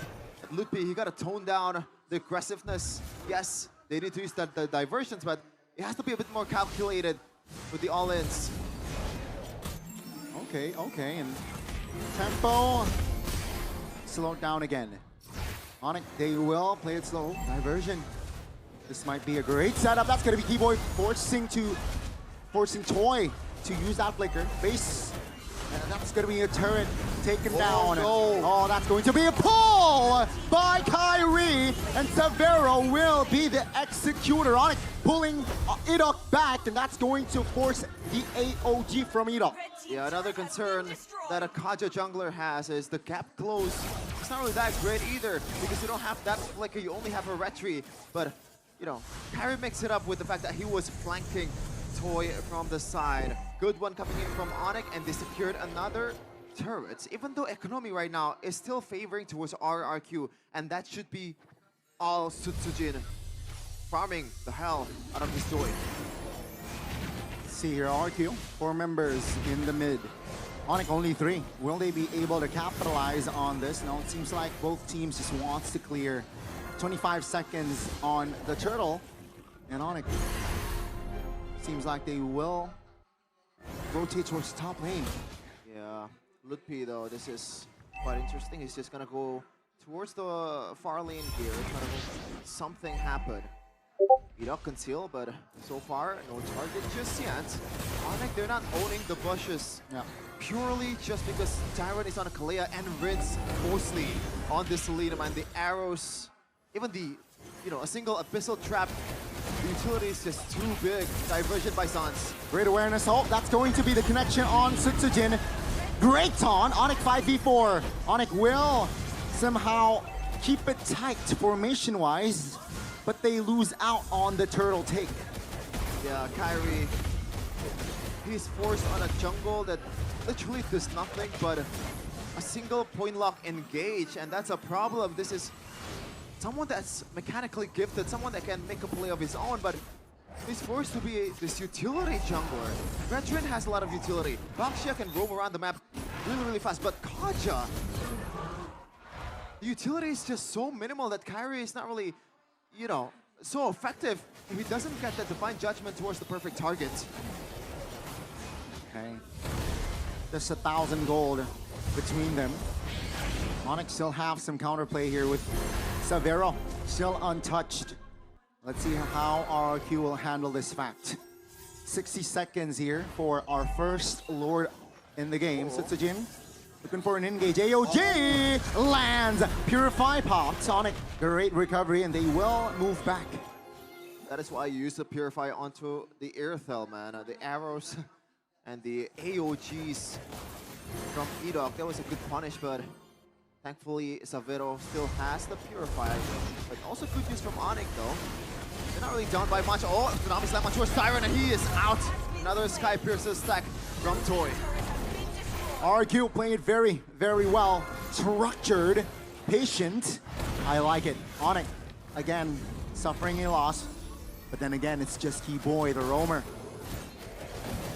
Taking it slow. As long as Severo is able to farm, I think they will think they are A-okay. Diversion towards the mid to reinforce the threat coming from RRQ. But yeah, so far, it's just 5 kills in total. Yeah. Almost 9 minutes of game time. Especially for Onic, a team that feeds off the early game, just want to dominate the early to mid game. This is something that's quite rare to see. And that's because Kyrie again is on a Kaja. They're not going to be able to be as dynamic as the Prime Onic that we're seeing, especially with Chip. is non-existent in this game. It's only the diversion from Sans. Other than that, there's no gap closer for Kyrie. Oh, that's a big knockup. That's going to be Onic. Collapsed on. RRQ looking for angles. Kyrie still tanky enough, but in the back side. It's going to be Lupi taking one down. Kyrie very low. Toy claims the kill. Sutsujin very low and taken down. Savero finds the kill, but it will still be RRQ taking 3 down. God. RRQ got away there because they took a fight in that tight position, a position that really favors Sans by quite a lot. But thankfully, the frontliners are frontlining for King of Kings. They live to see another day, actually winning the trade also. It was 3 for RRQ and 2 for Onic. A good sign building up towards the late game, and Toy is just tacking up on the Skypiercer, man. 4 by now. Things are definitely not looking good here for Onic, but it seems like they want to contest. Diversion for, okay, they send a Keyboy. Toy is in that area. Taunted, oh my goodness, everything put on towards Keyboy. That's going to be Rins. Distracted, Kyrie secures the Lord. As RRQ now, they will shift their focus on taking Lupi down. They will get it, and that will be Onic though. Still claiming the Lord. Oh, risky again. Thankfully, Kyrie is as good as ever with Retribution despite him being on a Kaja. That was a big gamble from Onic. Thankfully, they didn't just overreact from the fact that Keyboy is getting picked off. Lupi was in the back. They know that they have to take the Lord for it to make the trade worth. They have to risk it with the Kyrie and the 50-50 against Sutsujin. Purify there. That's info though, 80 seconds on that Purify. Yeah, I think Savero untouched. That I feel is one of the main positives from the side of Onic. They still need to neutralize this 2,000 gold lead, and let's see here with this Lord push, perhaps they might turn the tables around. Now, how do you see Jason? Oh, Savero does not have the Purify. Oh my goodness, AOG doesn't land. Luckily, but Iron is there to secure that kill. And ladies and gentlemen, the collapse from RRQ is beautiful. 2 members again down. Lord, though, will charge and will take a base turret top lane, which is not good, because Lord will spawn in the bottom side of the map. That was almost the worst case scenario, but thankfully, again, Gila Sans was there. Onic is playing with the limits here, playing with a lot of, margin of errors. Now they're forced to defend with only Sans being the lone wave clearer. Abyssal arrow lands, but yeah, that's gonna be not much of a damage towards Kyrie, but all that is started with, once again, Rinse on the arrows on towards Savero that does not have the Purify. And the follow-up from Edok and also Dyron was immaculate as well. So this team, man, when it clicks, it really is clicking. I mean, Savero needs to respect the potential, especially when his Purify is on cooldown, and don't show too recklessly. That's going to be the Tsunami Slam and the AOG combo. Let's see Onic from the back. Suits again! Finding the flanks, finding the double. Almost got the triple as Tor secures another stack for that Skypiercer. Keyboy will not be able to find an escape as Edok is the only compensation alongside Iron. It's only Lupi, 17 seconds on the clock for Sans to respawn. Lupi will try to defend this one all alone until all his teammates are up. Only 3 for RRQ. No, it's 3 for RRQ. This is a time for them to end the game, but do they want to go for it? The wave is coming in. Yeah, minion, luckily for Onic, is up. So yeah, I saw the timer. Yeah, RRQ will not be able to end there. But Onic, they are given a warning sign there that they need to be careful. Oh, diversion play wins! What? Out of position, and Onic will be there to punish Onic now. They have Bryo on the Lord. Far lane is pushing towards their side, and it's a 5v4, but Sutsujin oh my goodness, Sutsujin! Looking for a play. Let's see, Sutsujin stunned up. Oh my goodness, what are you doing? That's not the play! He goes in all alone, not knowing that the whole Onic team was there to punish him. That was absolutely unnecessary, especially when you have the Retribution. Why? Why? It was a 5v4. Toy was practically top side of the map. Why would you look for that play, Sutsujin? And now Onic, they will secure the Lord. And will this be the final push? I don't think so, but if RRQ makes the same mistake, this push might be the push that takes them to the grand finals, to MSC as well. Only one game separates them from Riyadh. They have Savero. And still in an okay place, 3-2-3. And he's stacking up the items. Toy secured that Blade of Despair. He's gonna be hitting like a truck. Lord comes in on the top lane. Can diversion from outside of the map. Oh my goodness, Gable! Finds the opening. Toy taken down. Ladies and gentlemen, RRQ, they're in shambles as the Lord is hitting the main base. And that will be it. Onic goes to MSC and will be in the grand finals. Celebrate Sonics! RRQ fell asleep for just a sliver of second, but Sans in his Gila form, truly a maniac. What a play to end the game, and what a way to come back from a sticky situation. 3-1 from the yellow porcupines, and the kingdom is theirs, at least for now. They secure a spot in the grand finals, and they qualified to MSC. Boy, oh boy. Wow. The Sonics are definitely up for joy. But that diversion play, Sheffin, that risk, that gamble, Toy deleted, that's just, yeah. All hell breaks loose and Onic takes the game. Oh man, you mentioned something about joy, Connie. Yeah. But I feel like the joy killed them. Sutsujin, that was a very, very questionable push check. It's a joy against a Kaja. You have to somehow know. Yeah. Like, Yeah. why? I still don't get it. I'm still speechless on that attempt. That is something that they shouldn't have done. But once again, Onic will just fist bump it out. Yeah. So officially for the first time, the upper bracket finals kings, which is RRQ, especially against Sonic, they will go to the lower brackets where they will meet with Geek. This was the final push, the diversion play. Oh, beautiful, beautiful harmony from the yellow porcupines. We're gonna hear a word or two from the winner and see how they feel with the fact that they've secured a spot in one of the most prestigious tournament, mlbb. Onic, welcome to MSC.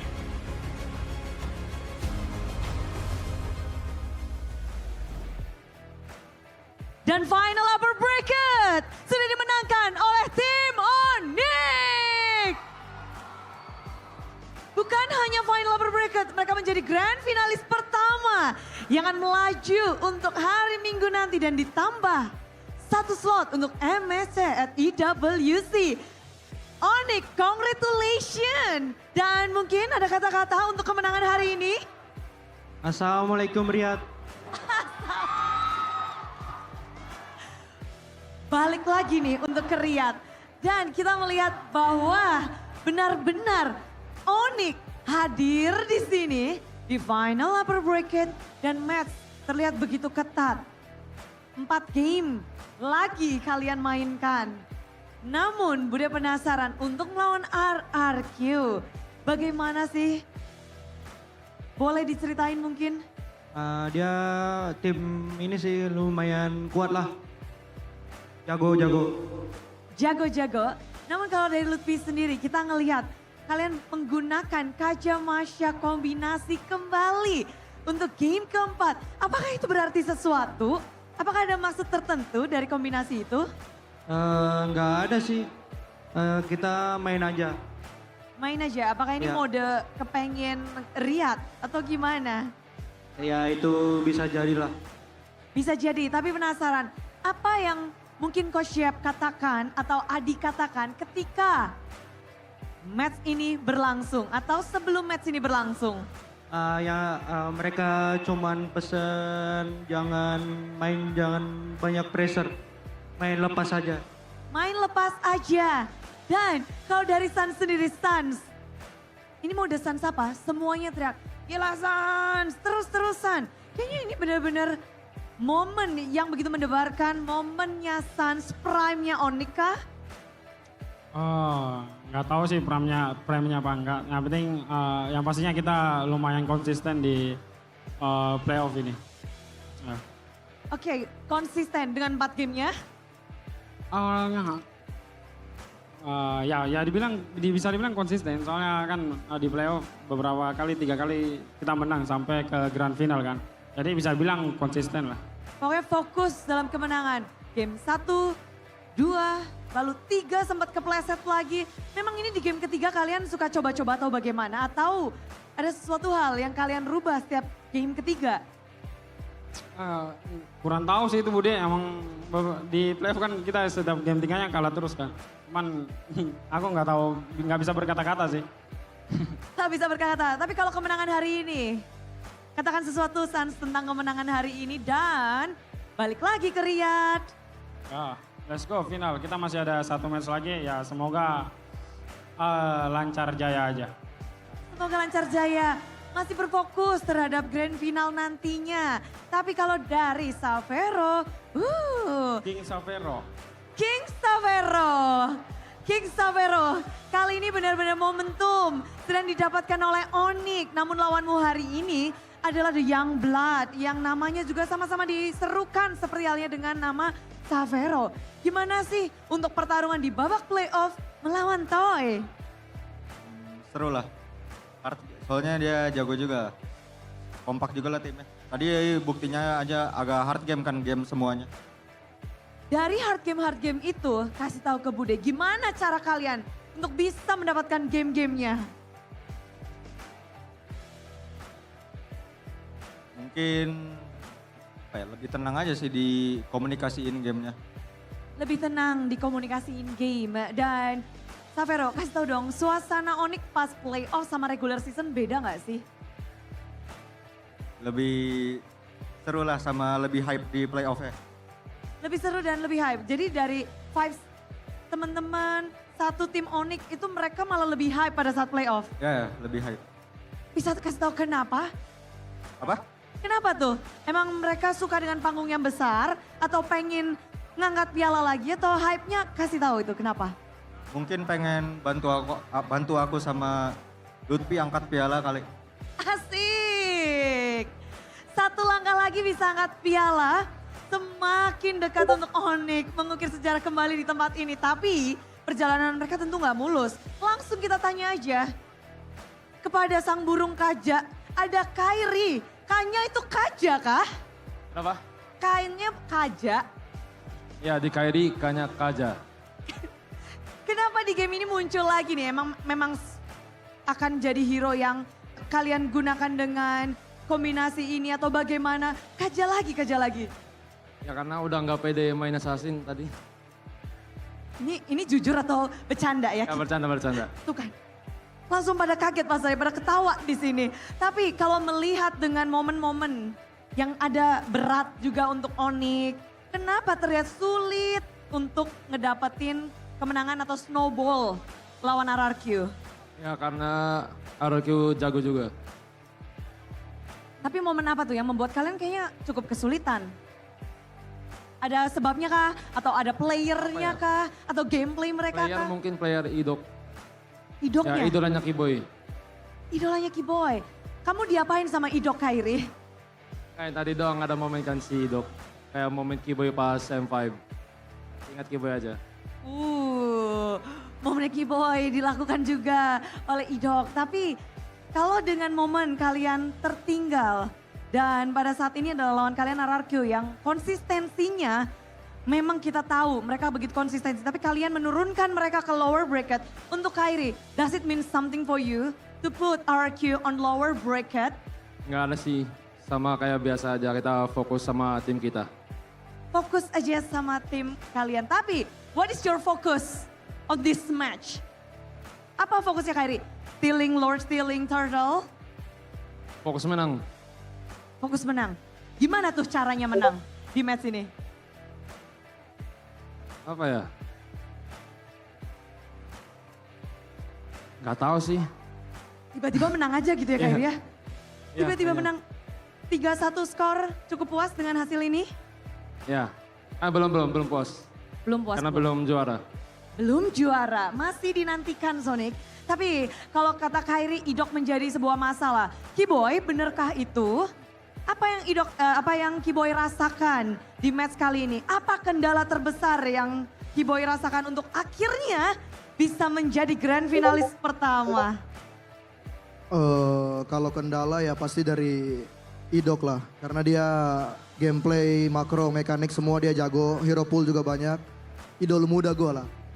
Idol muda. Tapi gimana tuh ngelihat dengan hal-hal yang kamu bilang positif dari Idok. Caramu untuk mungkin bisa untuk meredam kekuatan Idok dan juga RRQ. Yang pasti gue udah belajar banyak juga tentang Idok. Dan gue juga belajar dari dia juga banyak. Oke, ini menarik karena perjalanan mereka belum berakhir di sini. Memang sudah punya tiket grand final, sudah punya tiket untuk ke Riyadh. Namun grand final akan menjadi pertanyaan besar. Siapakah yang akan menjadi lawan kalian di grand final? Dua-duanya udah kalian lawan, tapi siapa nih Kiboy yang akan menjadi lawan kalian lagi di grand final? Lumayan berat sih Bude. Satunya first team roamer, satunya second team roamer. Oke, jadi siapa nih? Kalau Kiboy gimana? Ngelihat Ya, first team dan second team rom? Mungkin bakalan beda tipis lah. 4-3 RRQ lah. RRQ, berarti yang akan menjadi lawan kalian kembali adalah RRQ. Oke, Kiboy sudah memberikan mungkin insight-insight, tapi gimana dengan Kairi? Kairi, siapa nih yang bakal jadi lawan kalian lagi di grand final? Kalau prediksi gua Geek Farm 4-3. Why? Kayak gara-gara baloi, ada baloi. Baloy, oke. Kalau Savero, siapa yang akan menjadi lawan dari Onic di grand final? Kalau menurut aku 4-3 gig. 4-3 gig, kenapa tuh? Ya karena ada Baloy sama Make It jago banget. Jago banget, singkat padat jelas. Namun gimana halnya dengan Sans? 4-2 kayaknya Geek. Karena? Apa yang kamu baca nih? Lebih bagus tim playnya Geek. Oke, itu kalau dari Sans. Sobat H, nggak bisa di rewind ya. Tapi kalau dari Lutfi gimana? 4-3 RRQ. Ada apa, kenapa? Mungkin tadi lebih sengit aja sih lawan RRQ. Lebih sengit dan berkesan. Tapi pada akhirnya grand finalis pertama, siapapun lawannya, tetap grand finalis pertama adalah tim Onic. Dan silakan sampaikan sesuatu, mungkin ada perwakilan dari Onic untuk kemenangan hari ini dan juga untuk grand final. Terima kasih Sonic yang udah datang dan udah dukung kita. Jangan lupa dukung kita di hari Minggu. Jangan lupa datang. Jangan lupa datang dan sekali lagi beri tepuk tangan yang meriah untuk tim Onic. Bude, ada tambahan. Bisa? Apa? Kata Kairi dari #9 Go Riyadh. Dari #9 Go Riyadh. Inilah dia tim Onic. Membuktikan diri. Thank you banget Onic. Namun kita belum berakhir sebenarnya. Nanti kita akan bertemu lagi dengan Onic karena jangan kemana-mana, ada yang spesial. Hari ini dimana kita tahu bahwa kita memiliki 2 dari ladies perwakilan untuk Riyadh dan 1 dari perwakilan untuk MSC. Di hari ini kita mendapatkannya dan kita akan langsung mengundang karena ada sesuatu yang spesial. Kita akan sign off untuk para player, member, coach dari Onic Pertiwi untuk naik ke atas panggung. Karena mereka akan mendapatkan simbolis perpisahan dan simbolis pelepasan dari PBSI. Dan juga tentunya kita semua ingin berharap yang terbaik. Onic Pertiwi dipersilahkan untuk naik ke atas panggung. Perwakilan untuk MWI 2025. Ini dia Onic Pertiwi. Mereka berjuang dan pada akhirnya bisa mendapatkan slot ini. Oleh sebab itu izinkan Bude untuk mengundang Bapak Ken Truvano selaku anggota bidang kompetisi PBSI untuk bergabung di atas panggung. Untuk bisa menyerahkan simbolis untuk Onic Pertiwi. Dan inilah dia perjuangan para player bersama dengan coach.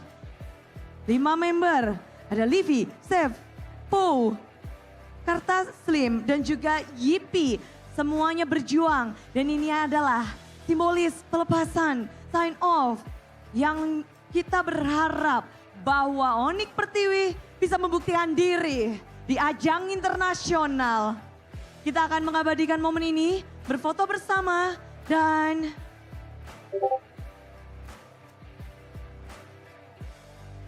semoga ini bisa menjadi momen yang bisa kita kenang.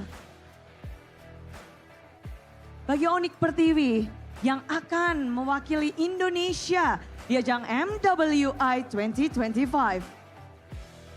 Dan terima kasih kepada Onic Pertiwi. Dipersilakan untuk kembali ke tempat duduknya.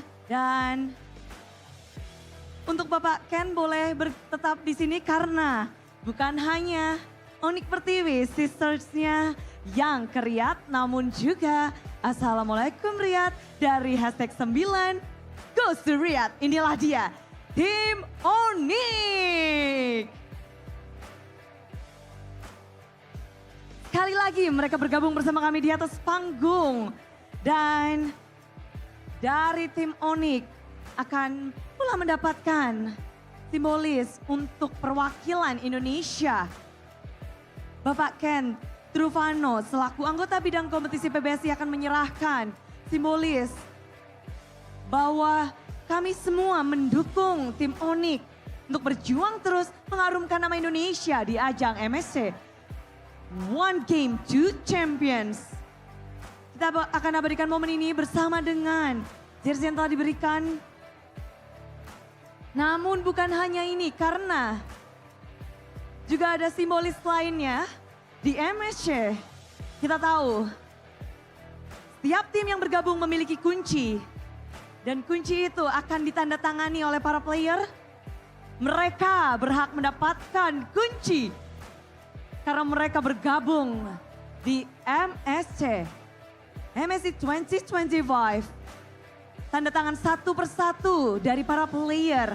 Setiap player, semuanya memiliki momen. Mereka akan menjadi perwakilan Indonesia. Ini adalah kali kedua untuk tim Onic bergabung lagi.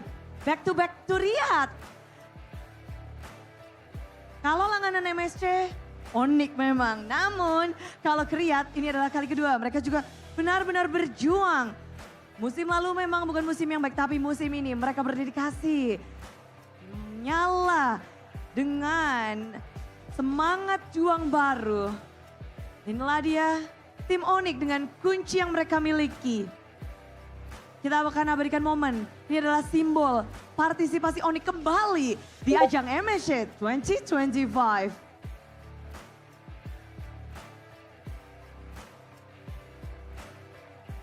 Oke, momen sudah diabadikan, kami undang kembali Onic Pertiwi untuk kembali ke atas panggung. Kita akan berfoto bersama the brother and the sister. Tim Onic, keluarga besar Onic. Mereka bergabung bersama, inilah dia. Tim Onic Pertiwi boleh bergabung kembali ke atas panggung.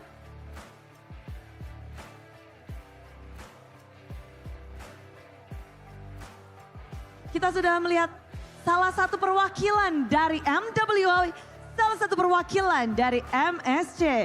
Dua-duanya dari Indonesia, dua-duanya dari tim Onic. Dan kali ini kita akan mengabadikan momen keluarga besar dari tim Onic. Sonic pastinya sedang bergembira karena bukan hanya dari ladies in saja, tapi dari MPL pun mereka memiliki perwakilan. Inilah dia momen berharga yang harus kita abadikan.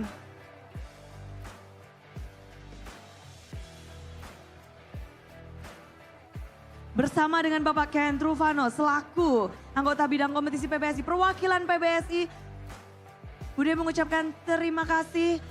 Dan inilah dia momen untuk Onic dan juga Onic Pertiwi. Kita akan langsung saja kembalikan para panelis untuk membedah lebih lanjut bagaimana kemenangan hari ini. Silakan panelis, inilah dia perwakilan dari Indonesia.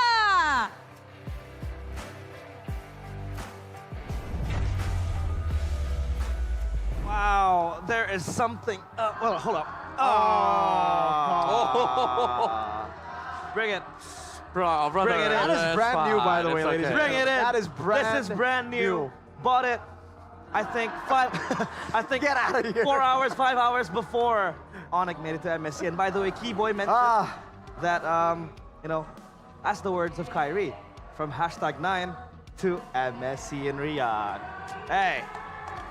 Congratulations, Onic, for making it to MSC, our first Indo representative in MSC. But hey, Arashi Hoshi, it's fine. RRQ still have a shot tomorrow against against Geek Fam though. Yes, sir. Yes, sir. Against Geek. Oh. Wow. Do we even want to talk about this moment? Jin. Yeah, what was he doing right there? That's We unfortunate. know he's not the type of, like, we did mention, you know, now it seems just offensive to say, but we don't know him as a clutch player. That's something we've already kind of, you know, identified, but that was a big, big blunder. That's why you don't go for the clutches. That's true. If he found Severo there, it would have been nice. But unfortunately, he found a different He found a wall and a badang. Yeah. Punched in the face. Quite literally on stage too. I mean, come on. Oh, like not making it to MSC with that route. To be fair, they were already down. It wasn't like they were the ones up and it was a reverse sweep like some teams. Yeah, but still, that's dumb. It's a tough one. It is a tough one, but for Sans, nothing is tough because he is the player of the match presented by the official from his smartphone Samsung Galaxy S25 series. I think a string of very, very impressive performances, and I think they should just change the heat map too. You know, the teleport. A drawing of a goat. Because I think he was so good. And yeah, any thoughts on Sans' heat map? I mean, heat map for sure. He's all over the place. I could have sworn the heat map should have belonged to the other players because he kept sending, you know, key players on the other side. But mostly the positions that he takes, as you saw the drawing earlier, it was primarily on the bushes. You know, he's making sure that they check the bushes, he provides vision, but also secures the spot for the diversion. And I can't believe that I'm gonna say this, like, Sans literally was just obliterating RRQ. 3 games. MVP. What a performance again for a player of... I agree with Realize though, right? Like usually when I hear that from Gani, I'll just be like, just to add some more banter, I'd be like, go. No, but seriously, this guy is definitely, wow, what a retry tie through, man. The whip into the retry. Severo, please keep it clean. You know, like a couple of times in this game, it was very throwable, it was very RRQ winnable because of Severo. Luckily, it was a battle between the two S's, Severo and Jin, and like a blunder versus blunder there. Ultimately, the bigger blunder belonged to Jin. But yeah, Indonesian GOAT, I think it's safe to say for me too, if I had to choose, leave Sans. We had this conversation before the playoffs started. Who do you think is the Indonesian GOAT? Some say Lemon, some say Sans. I mean, it's up there for conversation. I think it's between like an EVOS M1 player or Sans. Yeah. I don't think Lemon comes in there. Oh, sure thing. I mean, for Sans, he has been able to, you know, deliver performances like this week in, week out, and this is the winning play. I don't want to try to frame Jin into making a loss out of this, but was that Jin misplay that significant into, you know, rattling RRQ and giving Onic this boost to close the game? I think so, but I mean, even before that, there was the pickup onto Rins as well. I think at that point, the idea was that we gotta be unpredictable. We gotta do something so crazy, it might just work. And several times with RRQ's approach like that, they have fun moments, but that's just a problem when you rely on that kind of unpredictability and explosiveness. When it works, it works. When it doesn't, man, that unreliability can lose you games in one fell moment. It begins with the Selena getting picked off, and then Sutsujin trying to do something. Again, if he found someone, if he found something, would have been a sick play. Yeah. But the fact that he attempted it without weighing out the risk, without having like good odds, he was just going in and just betting it on blind luck, and it's just too idealistic. To be fair, I feel like this is yes, we can hate on Sutsujin, we can obviously criticize him sometimes, but that was also Rin's making a crucial blunder. I don't know what he was doing so far up front when the team was down. Everybody was still like in base, around base, trying to defend the Lord. So technically, like, Sutsujin made a mistake, yes. Was it a big blunder? Yes. But if it wasn't for Rin's dying, I feel like he wouldn't have made that mistake too, right? Because again, Sutsujin kind of wanted to make a play to equalize the man advantage that Onic got from Rin's dying. And to make matters worse, it's not just the the Selena dying, but also just the initial setup. Well, we were backstage looking at each other. I was like, this is the worst possible setup for RRQ. Yeah. Lord bot side, top side was cleaned up. There was a diversion play waiting to happen. So if Onic gets the Lord, that would have been just game. And unfortunately for RRQ, somebody died. Now the next thing you know, Sutsujin's going to a blind check on the bushes. Onic gets a kill onto Sutsujin. They get the free Lord. Game's over. So the initial setup was very, very bad for RRQ. Yeah. That's such a bummer for RRQ, but we want to hear on the mic check that Onic has to bring. Tune in this mic check. Udah gue semua. Lihat gue badang top. Dari mid ya guys. Aman, ada gua. Di kolong. Kalian lanjut aja guys, gua bisa ini Bisa badang guys. Bisa boy. Bisa boy. Nih badang nih. Nih badang udah siluan. Gak recall guys, Susansin, gak recall. Badang guys. Bisa perang lagi. Gak recall Susansinnya ya, udah retri. Mati satu. Majuin yang Orang. Basya. Susansin gak bisa balik ya, Susansin. Oke, gak bisa balik. Gak bisa balik dia, aman. Mid ya. Jangan mati ya. Gak bisa balik dia, aman. Ke gua heal dikit-dikit. Bisa di mid guys. Bisa ulti dulu ya. Ada gua di aman, gak ada ulti dia. Bisa masukin guys, gua ada ulti lagi. Butuh gua ngalang. Valen. Maju. Mati. Gua mati. Nice lah. Aman. Tower aja. Aman. Tower ya. Tahu. Nice. Full tower. Nice banget. Mid dulu kalian. Lu Show cobain dikit gua atas gua. boy. Lihat gua ya. Itu dia masuk di atas coba. Ayo. Ada lebih. Bisa guys. Lihat Sabero guys, lihat carry. Ada. Dapat. Cover guys. Aman gua. Warin kalau bisa ya. Lihat gua bisa. Awas Jo ya. Nih dapat gua. Dua. Ada WO. Enggak ada ulti Tigreal. Tigreal enggak ada ulti ya. Kita ditutupin. Aman. Di gua join ya. Gua tarik nih. Gua tarik lagi. Enggak ada ulti Tigreal ya. Nice guys. Tigreal kan ada ulti. Gua ada ulti Sabero, 3 detik Sabero. Aman gua ya. Bisa lagi nih. Tanggal depan ya. Gua depan. Gua majuin. Serena tuh. Gua ada ini guys. Target. Ghost lagi. Tigreal. Aman. Bisa lor guys. Chill guys, santai. Oke guys, langsung lor yuk. Udah game kita. Calm, calculated, still a little bit of chaos because they know that MSC was in their sights and they're able to grab that first ticket. Do you think Onic will make us proud in MSC? I mean, if they keep on playing like this, I feel like, again, this is a team to look out for. Before this, after especially watching MPL Philippines playoffs, I was like, oh man, we're kind of cooked. But hey, Onic are giving me hope, right? Like, I am feeling the Onic that I felt in Season 11. Maybe not that level yet, but they're getting there slowly but surely. Because even the players, when asked, is this Prime Onic? They were like, I don't know if we're Prime Onic yet, but we're consistently improving every single game. And even Kyrie said, yes, we are good now, but we can still be better. We can still improve. Yeah. There is room for improvement. And the fact that they keep saying this means that, again, the hunger is back. The hunger that was once lost from this Onic lineup, I can see it. I can see that drive again. Yeah, two things for Onic. For me, it's very clear. America has mentioned this earlier. Sabero has to like clean up. Even Rashi mentioned it. He has to clean up the game because there's a lot of games that Onic were already on the lead, but then your gold laner dies. It's just a very detrimental part of Onic's gameplay. And also I mean, Lut P is really good like on damage XPs.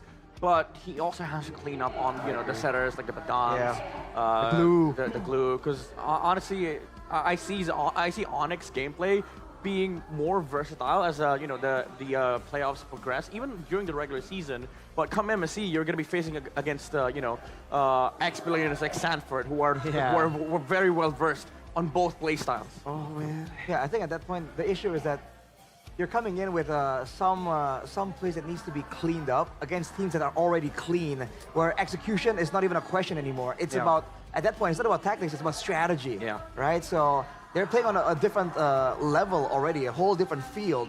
So I think if we want to have good results, our teams really need to hustle right now. And I think, points are made by our panelists. The fact that lupa has to kind of sharpen his playmaking tool, and maybe Severo, right? Severo, I mean, cut him some slack, he's the rookie here. But he's able to deliver at least quite a few off-the-clutch plays given to Onic. I mean, sure, there are mistakes happening like that, you know, oppositioning that he experienced in that game. Now it's up to RRQ. What do they do, right? This time against Geek Fam in the lower bracket. I feel like with the Sun Shin being open, that could be one of their strategies, but do you think they have more in their pockets?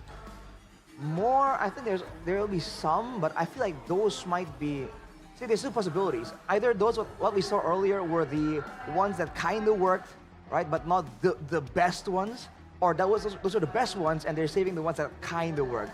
Either way, I don't think it's a very encouraging situation to see how this match really went. But again, if they really want to clean up, I think the risky maneuvers there, like we talked about Rins before Sutsujin, the reason why he's sitting there is probably because there were moments in the previous games where someone walked in and he's able to do some damage and get out. Plays like that are nice, are okay, but they're not really necessary, and stuff like that needs to be kind of like phased out, you know? And also, I think this is a thing about RRQ's pocket picks that I just didn't see about Onic. I guess we'll talk about it after the loser's interview because we want to hear from RRQ. What happened? Like, is it Rave, Kescute, NMM? Who will be talking? Pure, who is it?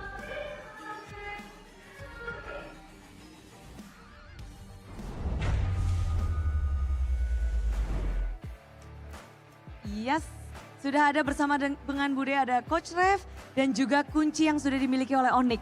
Coach Rev memandang kunci ini sebenarnya bisa menjadi milik RRQ nggak sih? Once deket atau gimana sih kalau menurut Coach Rev? Ya kalau milik RRQ pasti bisa lah. Cuman ya memang di hari ini kita kurang maksimal aja mainnya gitu.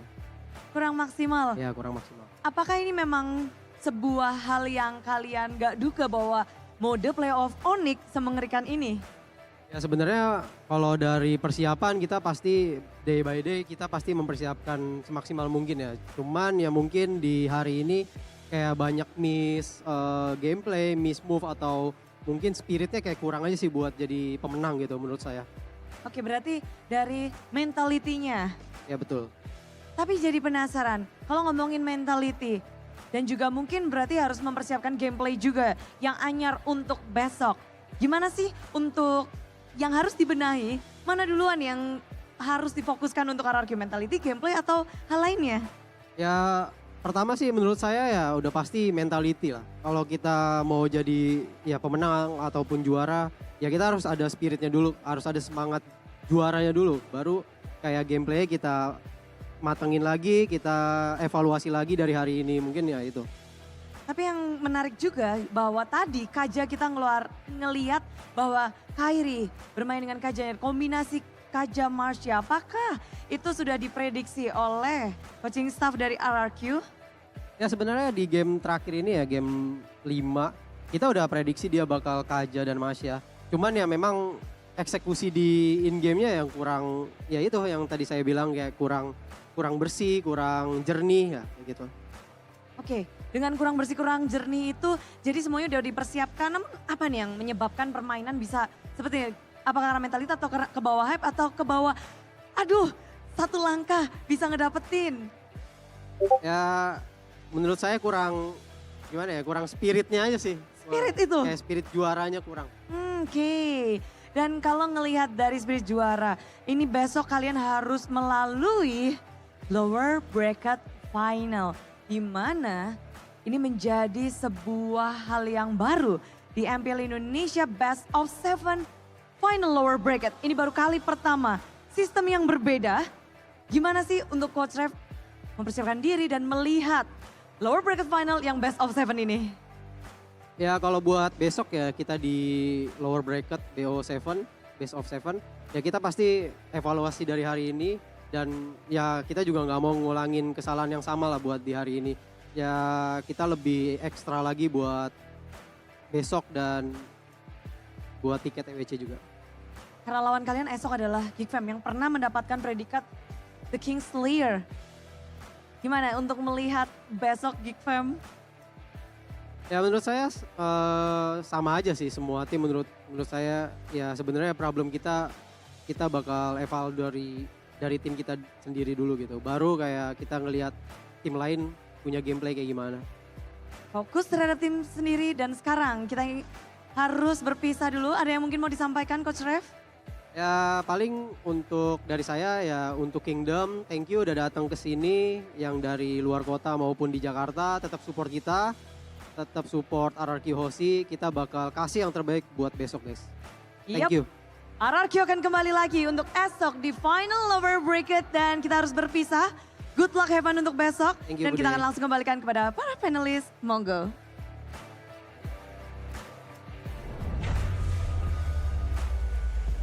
That was Rave and Bude Clara Mongstar in the jersey wall. Makes you wonder, where is NMM?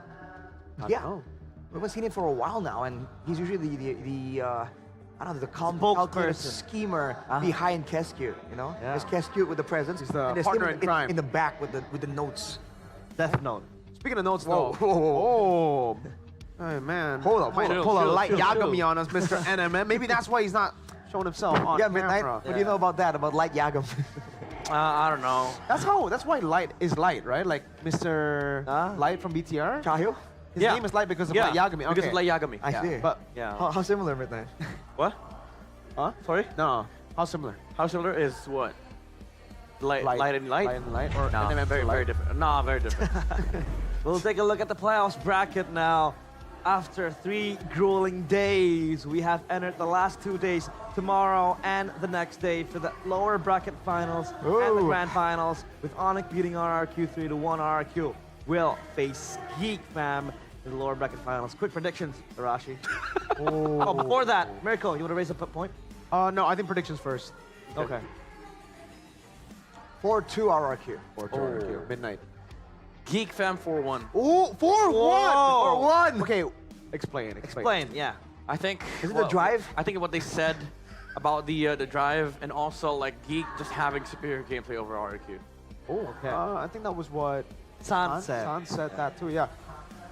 They're copying his answers? I was literally just called out by an RRQ the content manager. Like, we know each other, and he was like, man, you never predict RRQ. And I'm like, unfortunately, I just didn't really think you would beat some of these teams. I'm sorry. I predicted RRQ for Alter Ego, if that makes it any better, right? Like, that was a guaranteed You gave him win. a chance. You gave him a chance. I was like, no, that's 100% win. Yeah. But here, yeah, I'm sorry, Rashi. I think Geek Fam are the better team. I agree. And I think, unfortunately, RRQ will have to meet them after they've gone through the problems that we saw against Onic. They will have to... Well, I think Geek Fam have already kind of found a few solutions to the problems that they faced up against Onic.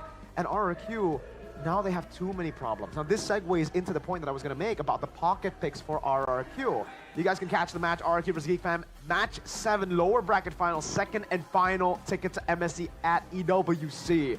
Geek Fam or RRQ. Catch it at 17:30 GMT +7. Now, sorry, RRQ pocket picks feels more far-fetched. When we see Geek Fam, Onic pocket picks, even BTR pocket picks, actually, never mind. Scratch that. It really feels like it makes sense. Like the Kaja with the chip and the Lo Yi. Kaja with the Lo Yi. Like it's always supplemented by something, enabled by something, and then you have the Masha show up, right? It makes sense. That's why we can actually read it. The Yi Sun Chin, I feel like, yeah, this is also to take. I feel like it's just so far-fetched because it's minimizing your conditions. It's not just pocket picks, it's pocket strats. Pocket strats, hidden strats they call it. Yeah.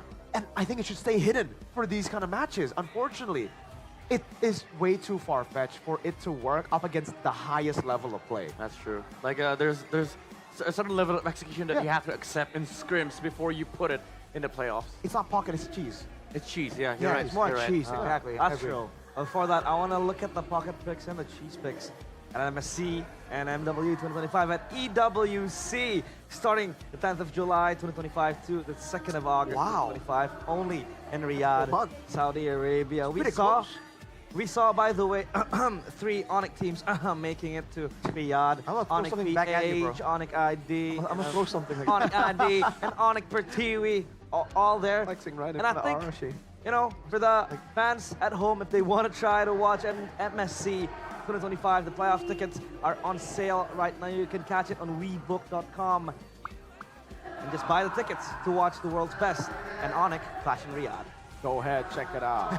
And also for you guys back at home, right? If you don't want to buy tickets for MSC, but you still want to join, maybe you're there for specifically 15th to 19th of July, MWI 2025 is free for everyone. So don't miss your chance to witness the pinnacle of women's esports live. A celebration of skill, passion, and progress. Join us and be part of history. History. Or I'm part of her that. story.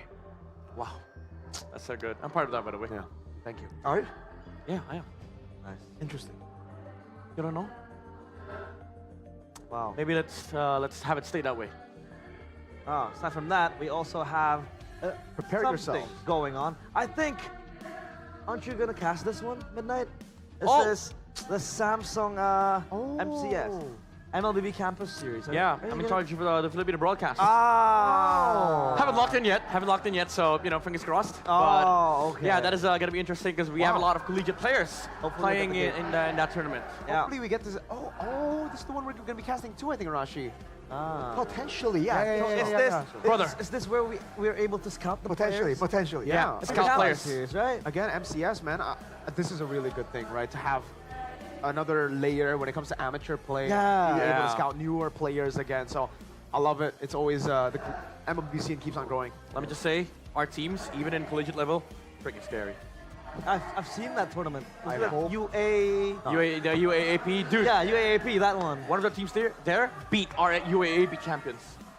So we sent another beast. And I think they're Yikes. battle ready. That's a And if you yikes. want to be battle ready, you can get the battle emotes of MPL Indonesia. Log in now, open the shop, and buy your favorite teams. Buy it. Battle emote. Take a look at all the emotes out there. Or maybe the Santai.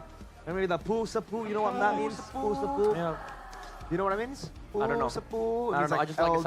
elder, like respect elder. Oh, yeah. that's cute. That's Yeah. cute. By the way, flex it. I don't want to talk about this. I'll just let Miracle do the talking. So we opened like a few packs yesterday. A few. And I never got anything. We opened 3 yesterday.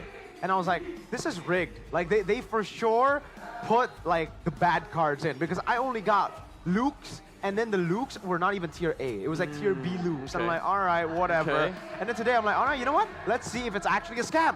I open it up, 2 packs. I got Luke Outstanding, that's tier A. And then the next pack, I open it up, and I legit got an Aran SP. 0.2% chance. 0.2% chance. This is a signed one. This is the hardest one to get. You'll see it in the Supreme tier. Physical sign? Yeah, physical signature Oh here. my goodness. And it's laminated on top of it. I think someone else got a witty championship signature. It says season 14 champion and then the signature. But hey, Aran, I got it. Let's see. Let's test your luck. Open up the packs. Can I try Arashi my cannot open RNG? because your team lost. I'm sorry, Rashi. Can I try? Yeah, let's try the I'm sorry. RNG. Zephyr. It wasn't me. It wasn't me. It was Zipper. It was the Zipper. producer. All right. Got my eyes on you, bro. All right. Are we doing it? Oh my God, producer. I understand. He's an Evil's fan, though. He kind of hates you. Okay. He hates you. All right. Mr. BB hates you. All right. Well, show us the goods. Show us the goods. You first, Mr. SP. All right. I got the SP, so I don't even care. Kyo. Kyo. Tier C. Hey, X-Magic. Fund. Moreno. The maestro. Wow. And then Eman, my goat. But these are all tier Bs. Yeah. CCB. What? Do you guys have anything? Just tier Bs. Wait, Highs. This is, I think, tier B, no? Yeah. That is tier I got B. Kyrie, though. Highs. I got Kyrie. Kyrie! I got a Filipino on my card. Let me check. Kyrie. Alter Ego team. Ultra. Not the best. So SP? my And collection CCB. is still the best. Oh, okay. Ron. Guys, if you guys look at the tier premium. Oh, I got the tier super. Wait. Yeah, super, right? Yeah. I got super. And it's the third one from super. Super What is it called? signature. something. Outstanding? Is it outstanding or? Wait, no. It's Oh, signatures. The signature. Sorry. Signature. Tier super signatures. That's the one I got for Aran. Yeah. Tier super signatures. I've been With buying. SP, and then the tier premiums are even the color blast. Color blast is the rarest version of yeah. And a CW one, I would love to have one. I actually have a CW. Dude, Gani also got like a signed one, right? Yeah. He got a, like, it's a digital sign. It was the tier A. The tier A, the one next to outstanding. He got the NFL one, which I really want. Look at my last pull. I'm not trading this. What's that? Oh, Luke. I have an outstanding Luke. So. Hey, that's true. I'm happy with this, bro. I also have an outstanding Fabian. Are you happy with this? Outstanding a boy.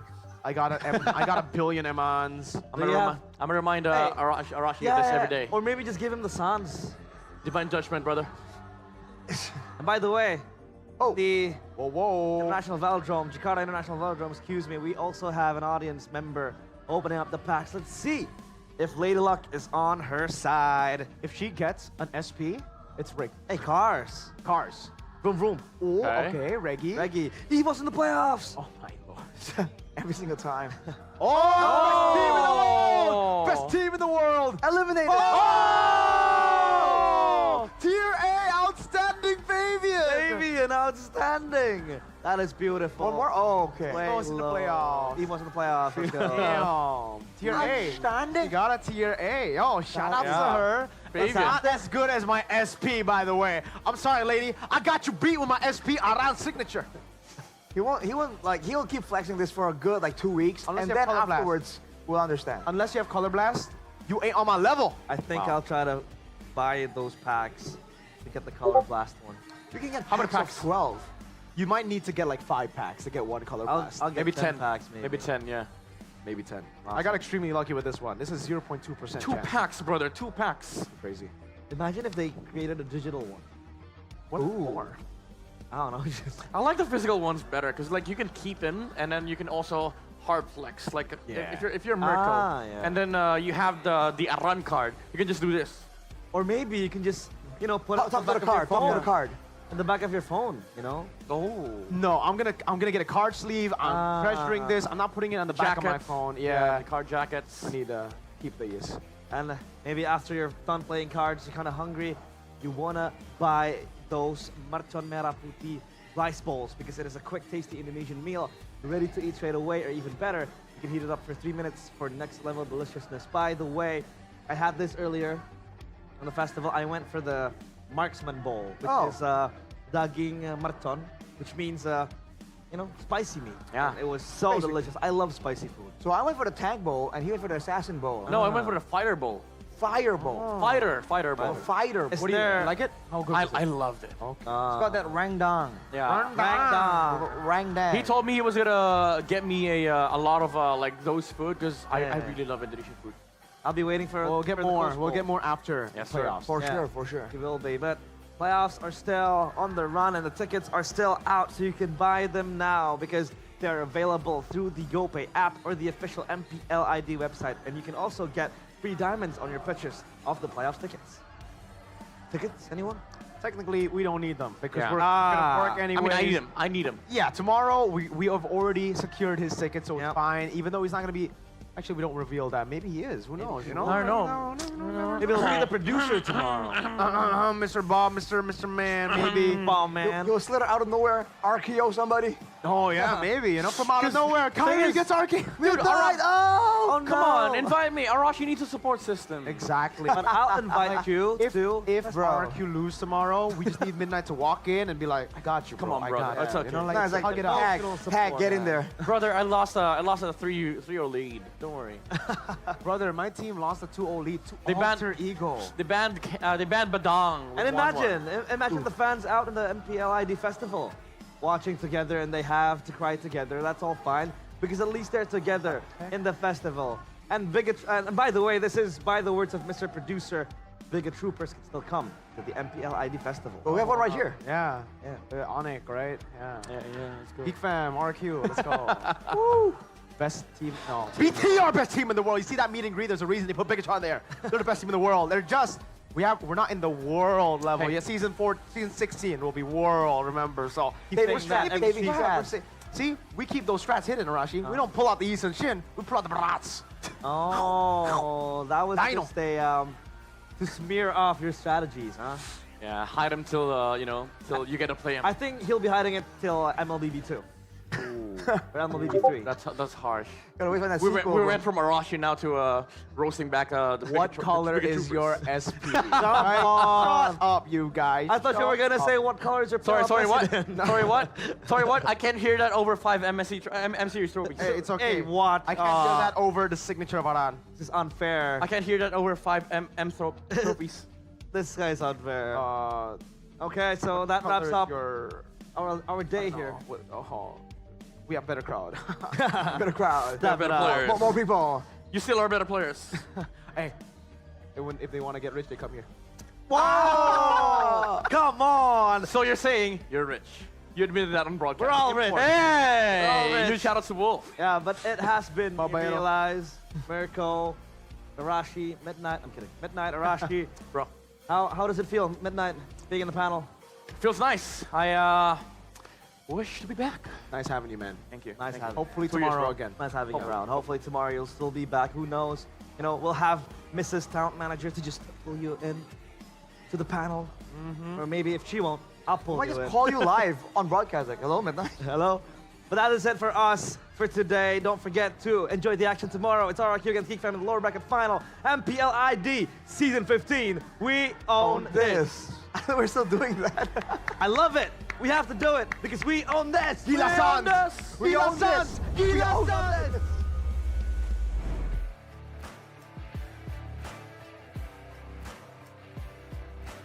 Dan pada akhirnya, hari yang ketiga benar-benar berakhir dengan kejadian yang tak terduga. Satu slot telah terisi untuk mewakili Indonesia di ROBLOX dan pastinya kita akan melihat di hari esok akankah satu slot tersebut akan jatuh ke tangan RRQ ataukah ke tangan Geek Fam. Benar, karena di hari ketiga ini kita mendapatkan 3 tim teratas. The Big Three, di mana 2 tim masih harus berjuang di lower bracket final. Dengan sistem yang berbeda, best of 7, semua tim belum ada yang pernah merasakan lower bracket final dalam best of 7 series. Perjalanan akan semakin panjang dan akan semakin terjal. Jadi kita harus melihat bagaimana kedua tim ini bisa melampaui hal-hal itu. Apapun bisa terjadi di hari esok. Untuk para Kingdom dan juga pastinya para Geek Fam Unity, jangan lupa dukung tim kesayangan kalian datang langsung ke MPL di Jakarta International Velodrome karena mereka membutuhkan dukungan kalian. Hanya tersisa 1 slot untuk bisa mewakili Indonesia di Riyadh. Benar sekali, siapa yang tidak ingin, siapa yang tentunya ingin membuktikan mimpi harus bisa membuktikan diri. Dan hari ini begitu ramai, begitu pecah.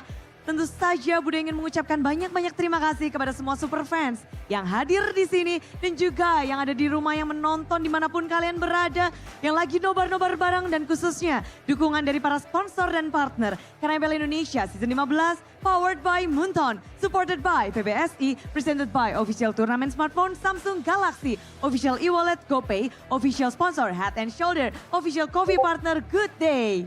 Dan of course our partner in esports ada Telkomsel, Dunia Games dan IndiHome. And our advertiser ada Kacang Sukro dan Hogband. Dan our suppliers ada RSV Helmet, UBS Gold, Hila Food, Royal Guard, Mercuan Merah Putih, Imaginary. Dan of course our venue Jakarta International Velodrome. Yap, tempat di mana kita akan menjadi saksi bagaimana tim-tim beraksi. Esok hari akan menjadi hari yang sengit, di mana best of 7 untuk lower bracket final menentukan perwakilan kedua untuk Indonesia dan juga grand finalis selanjutnya.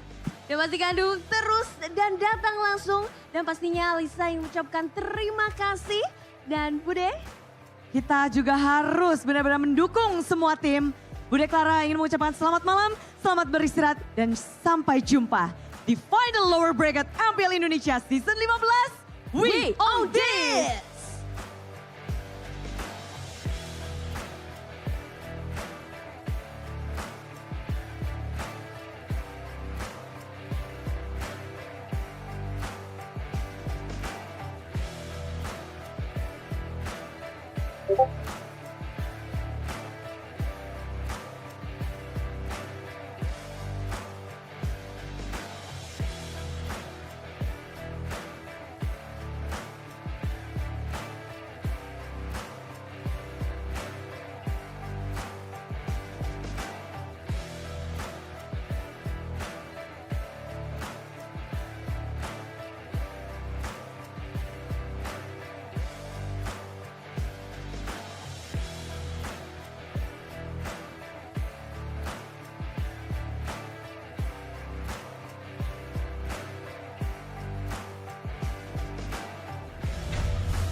Bye.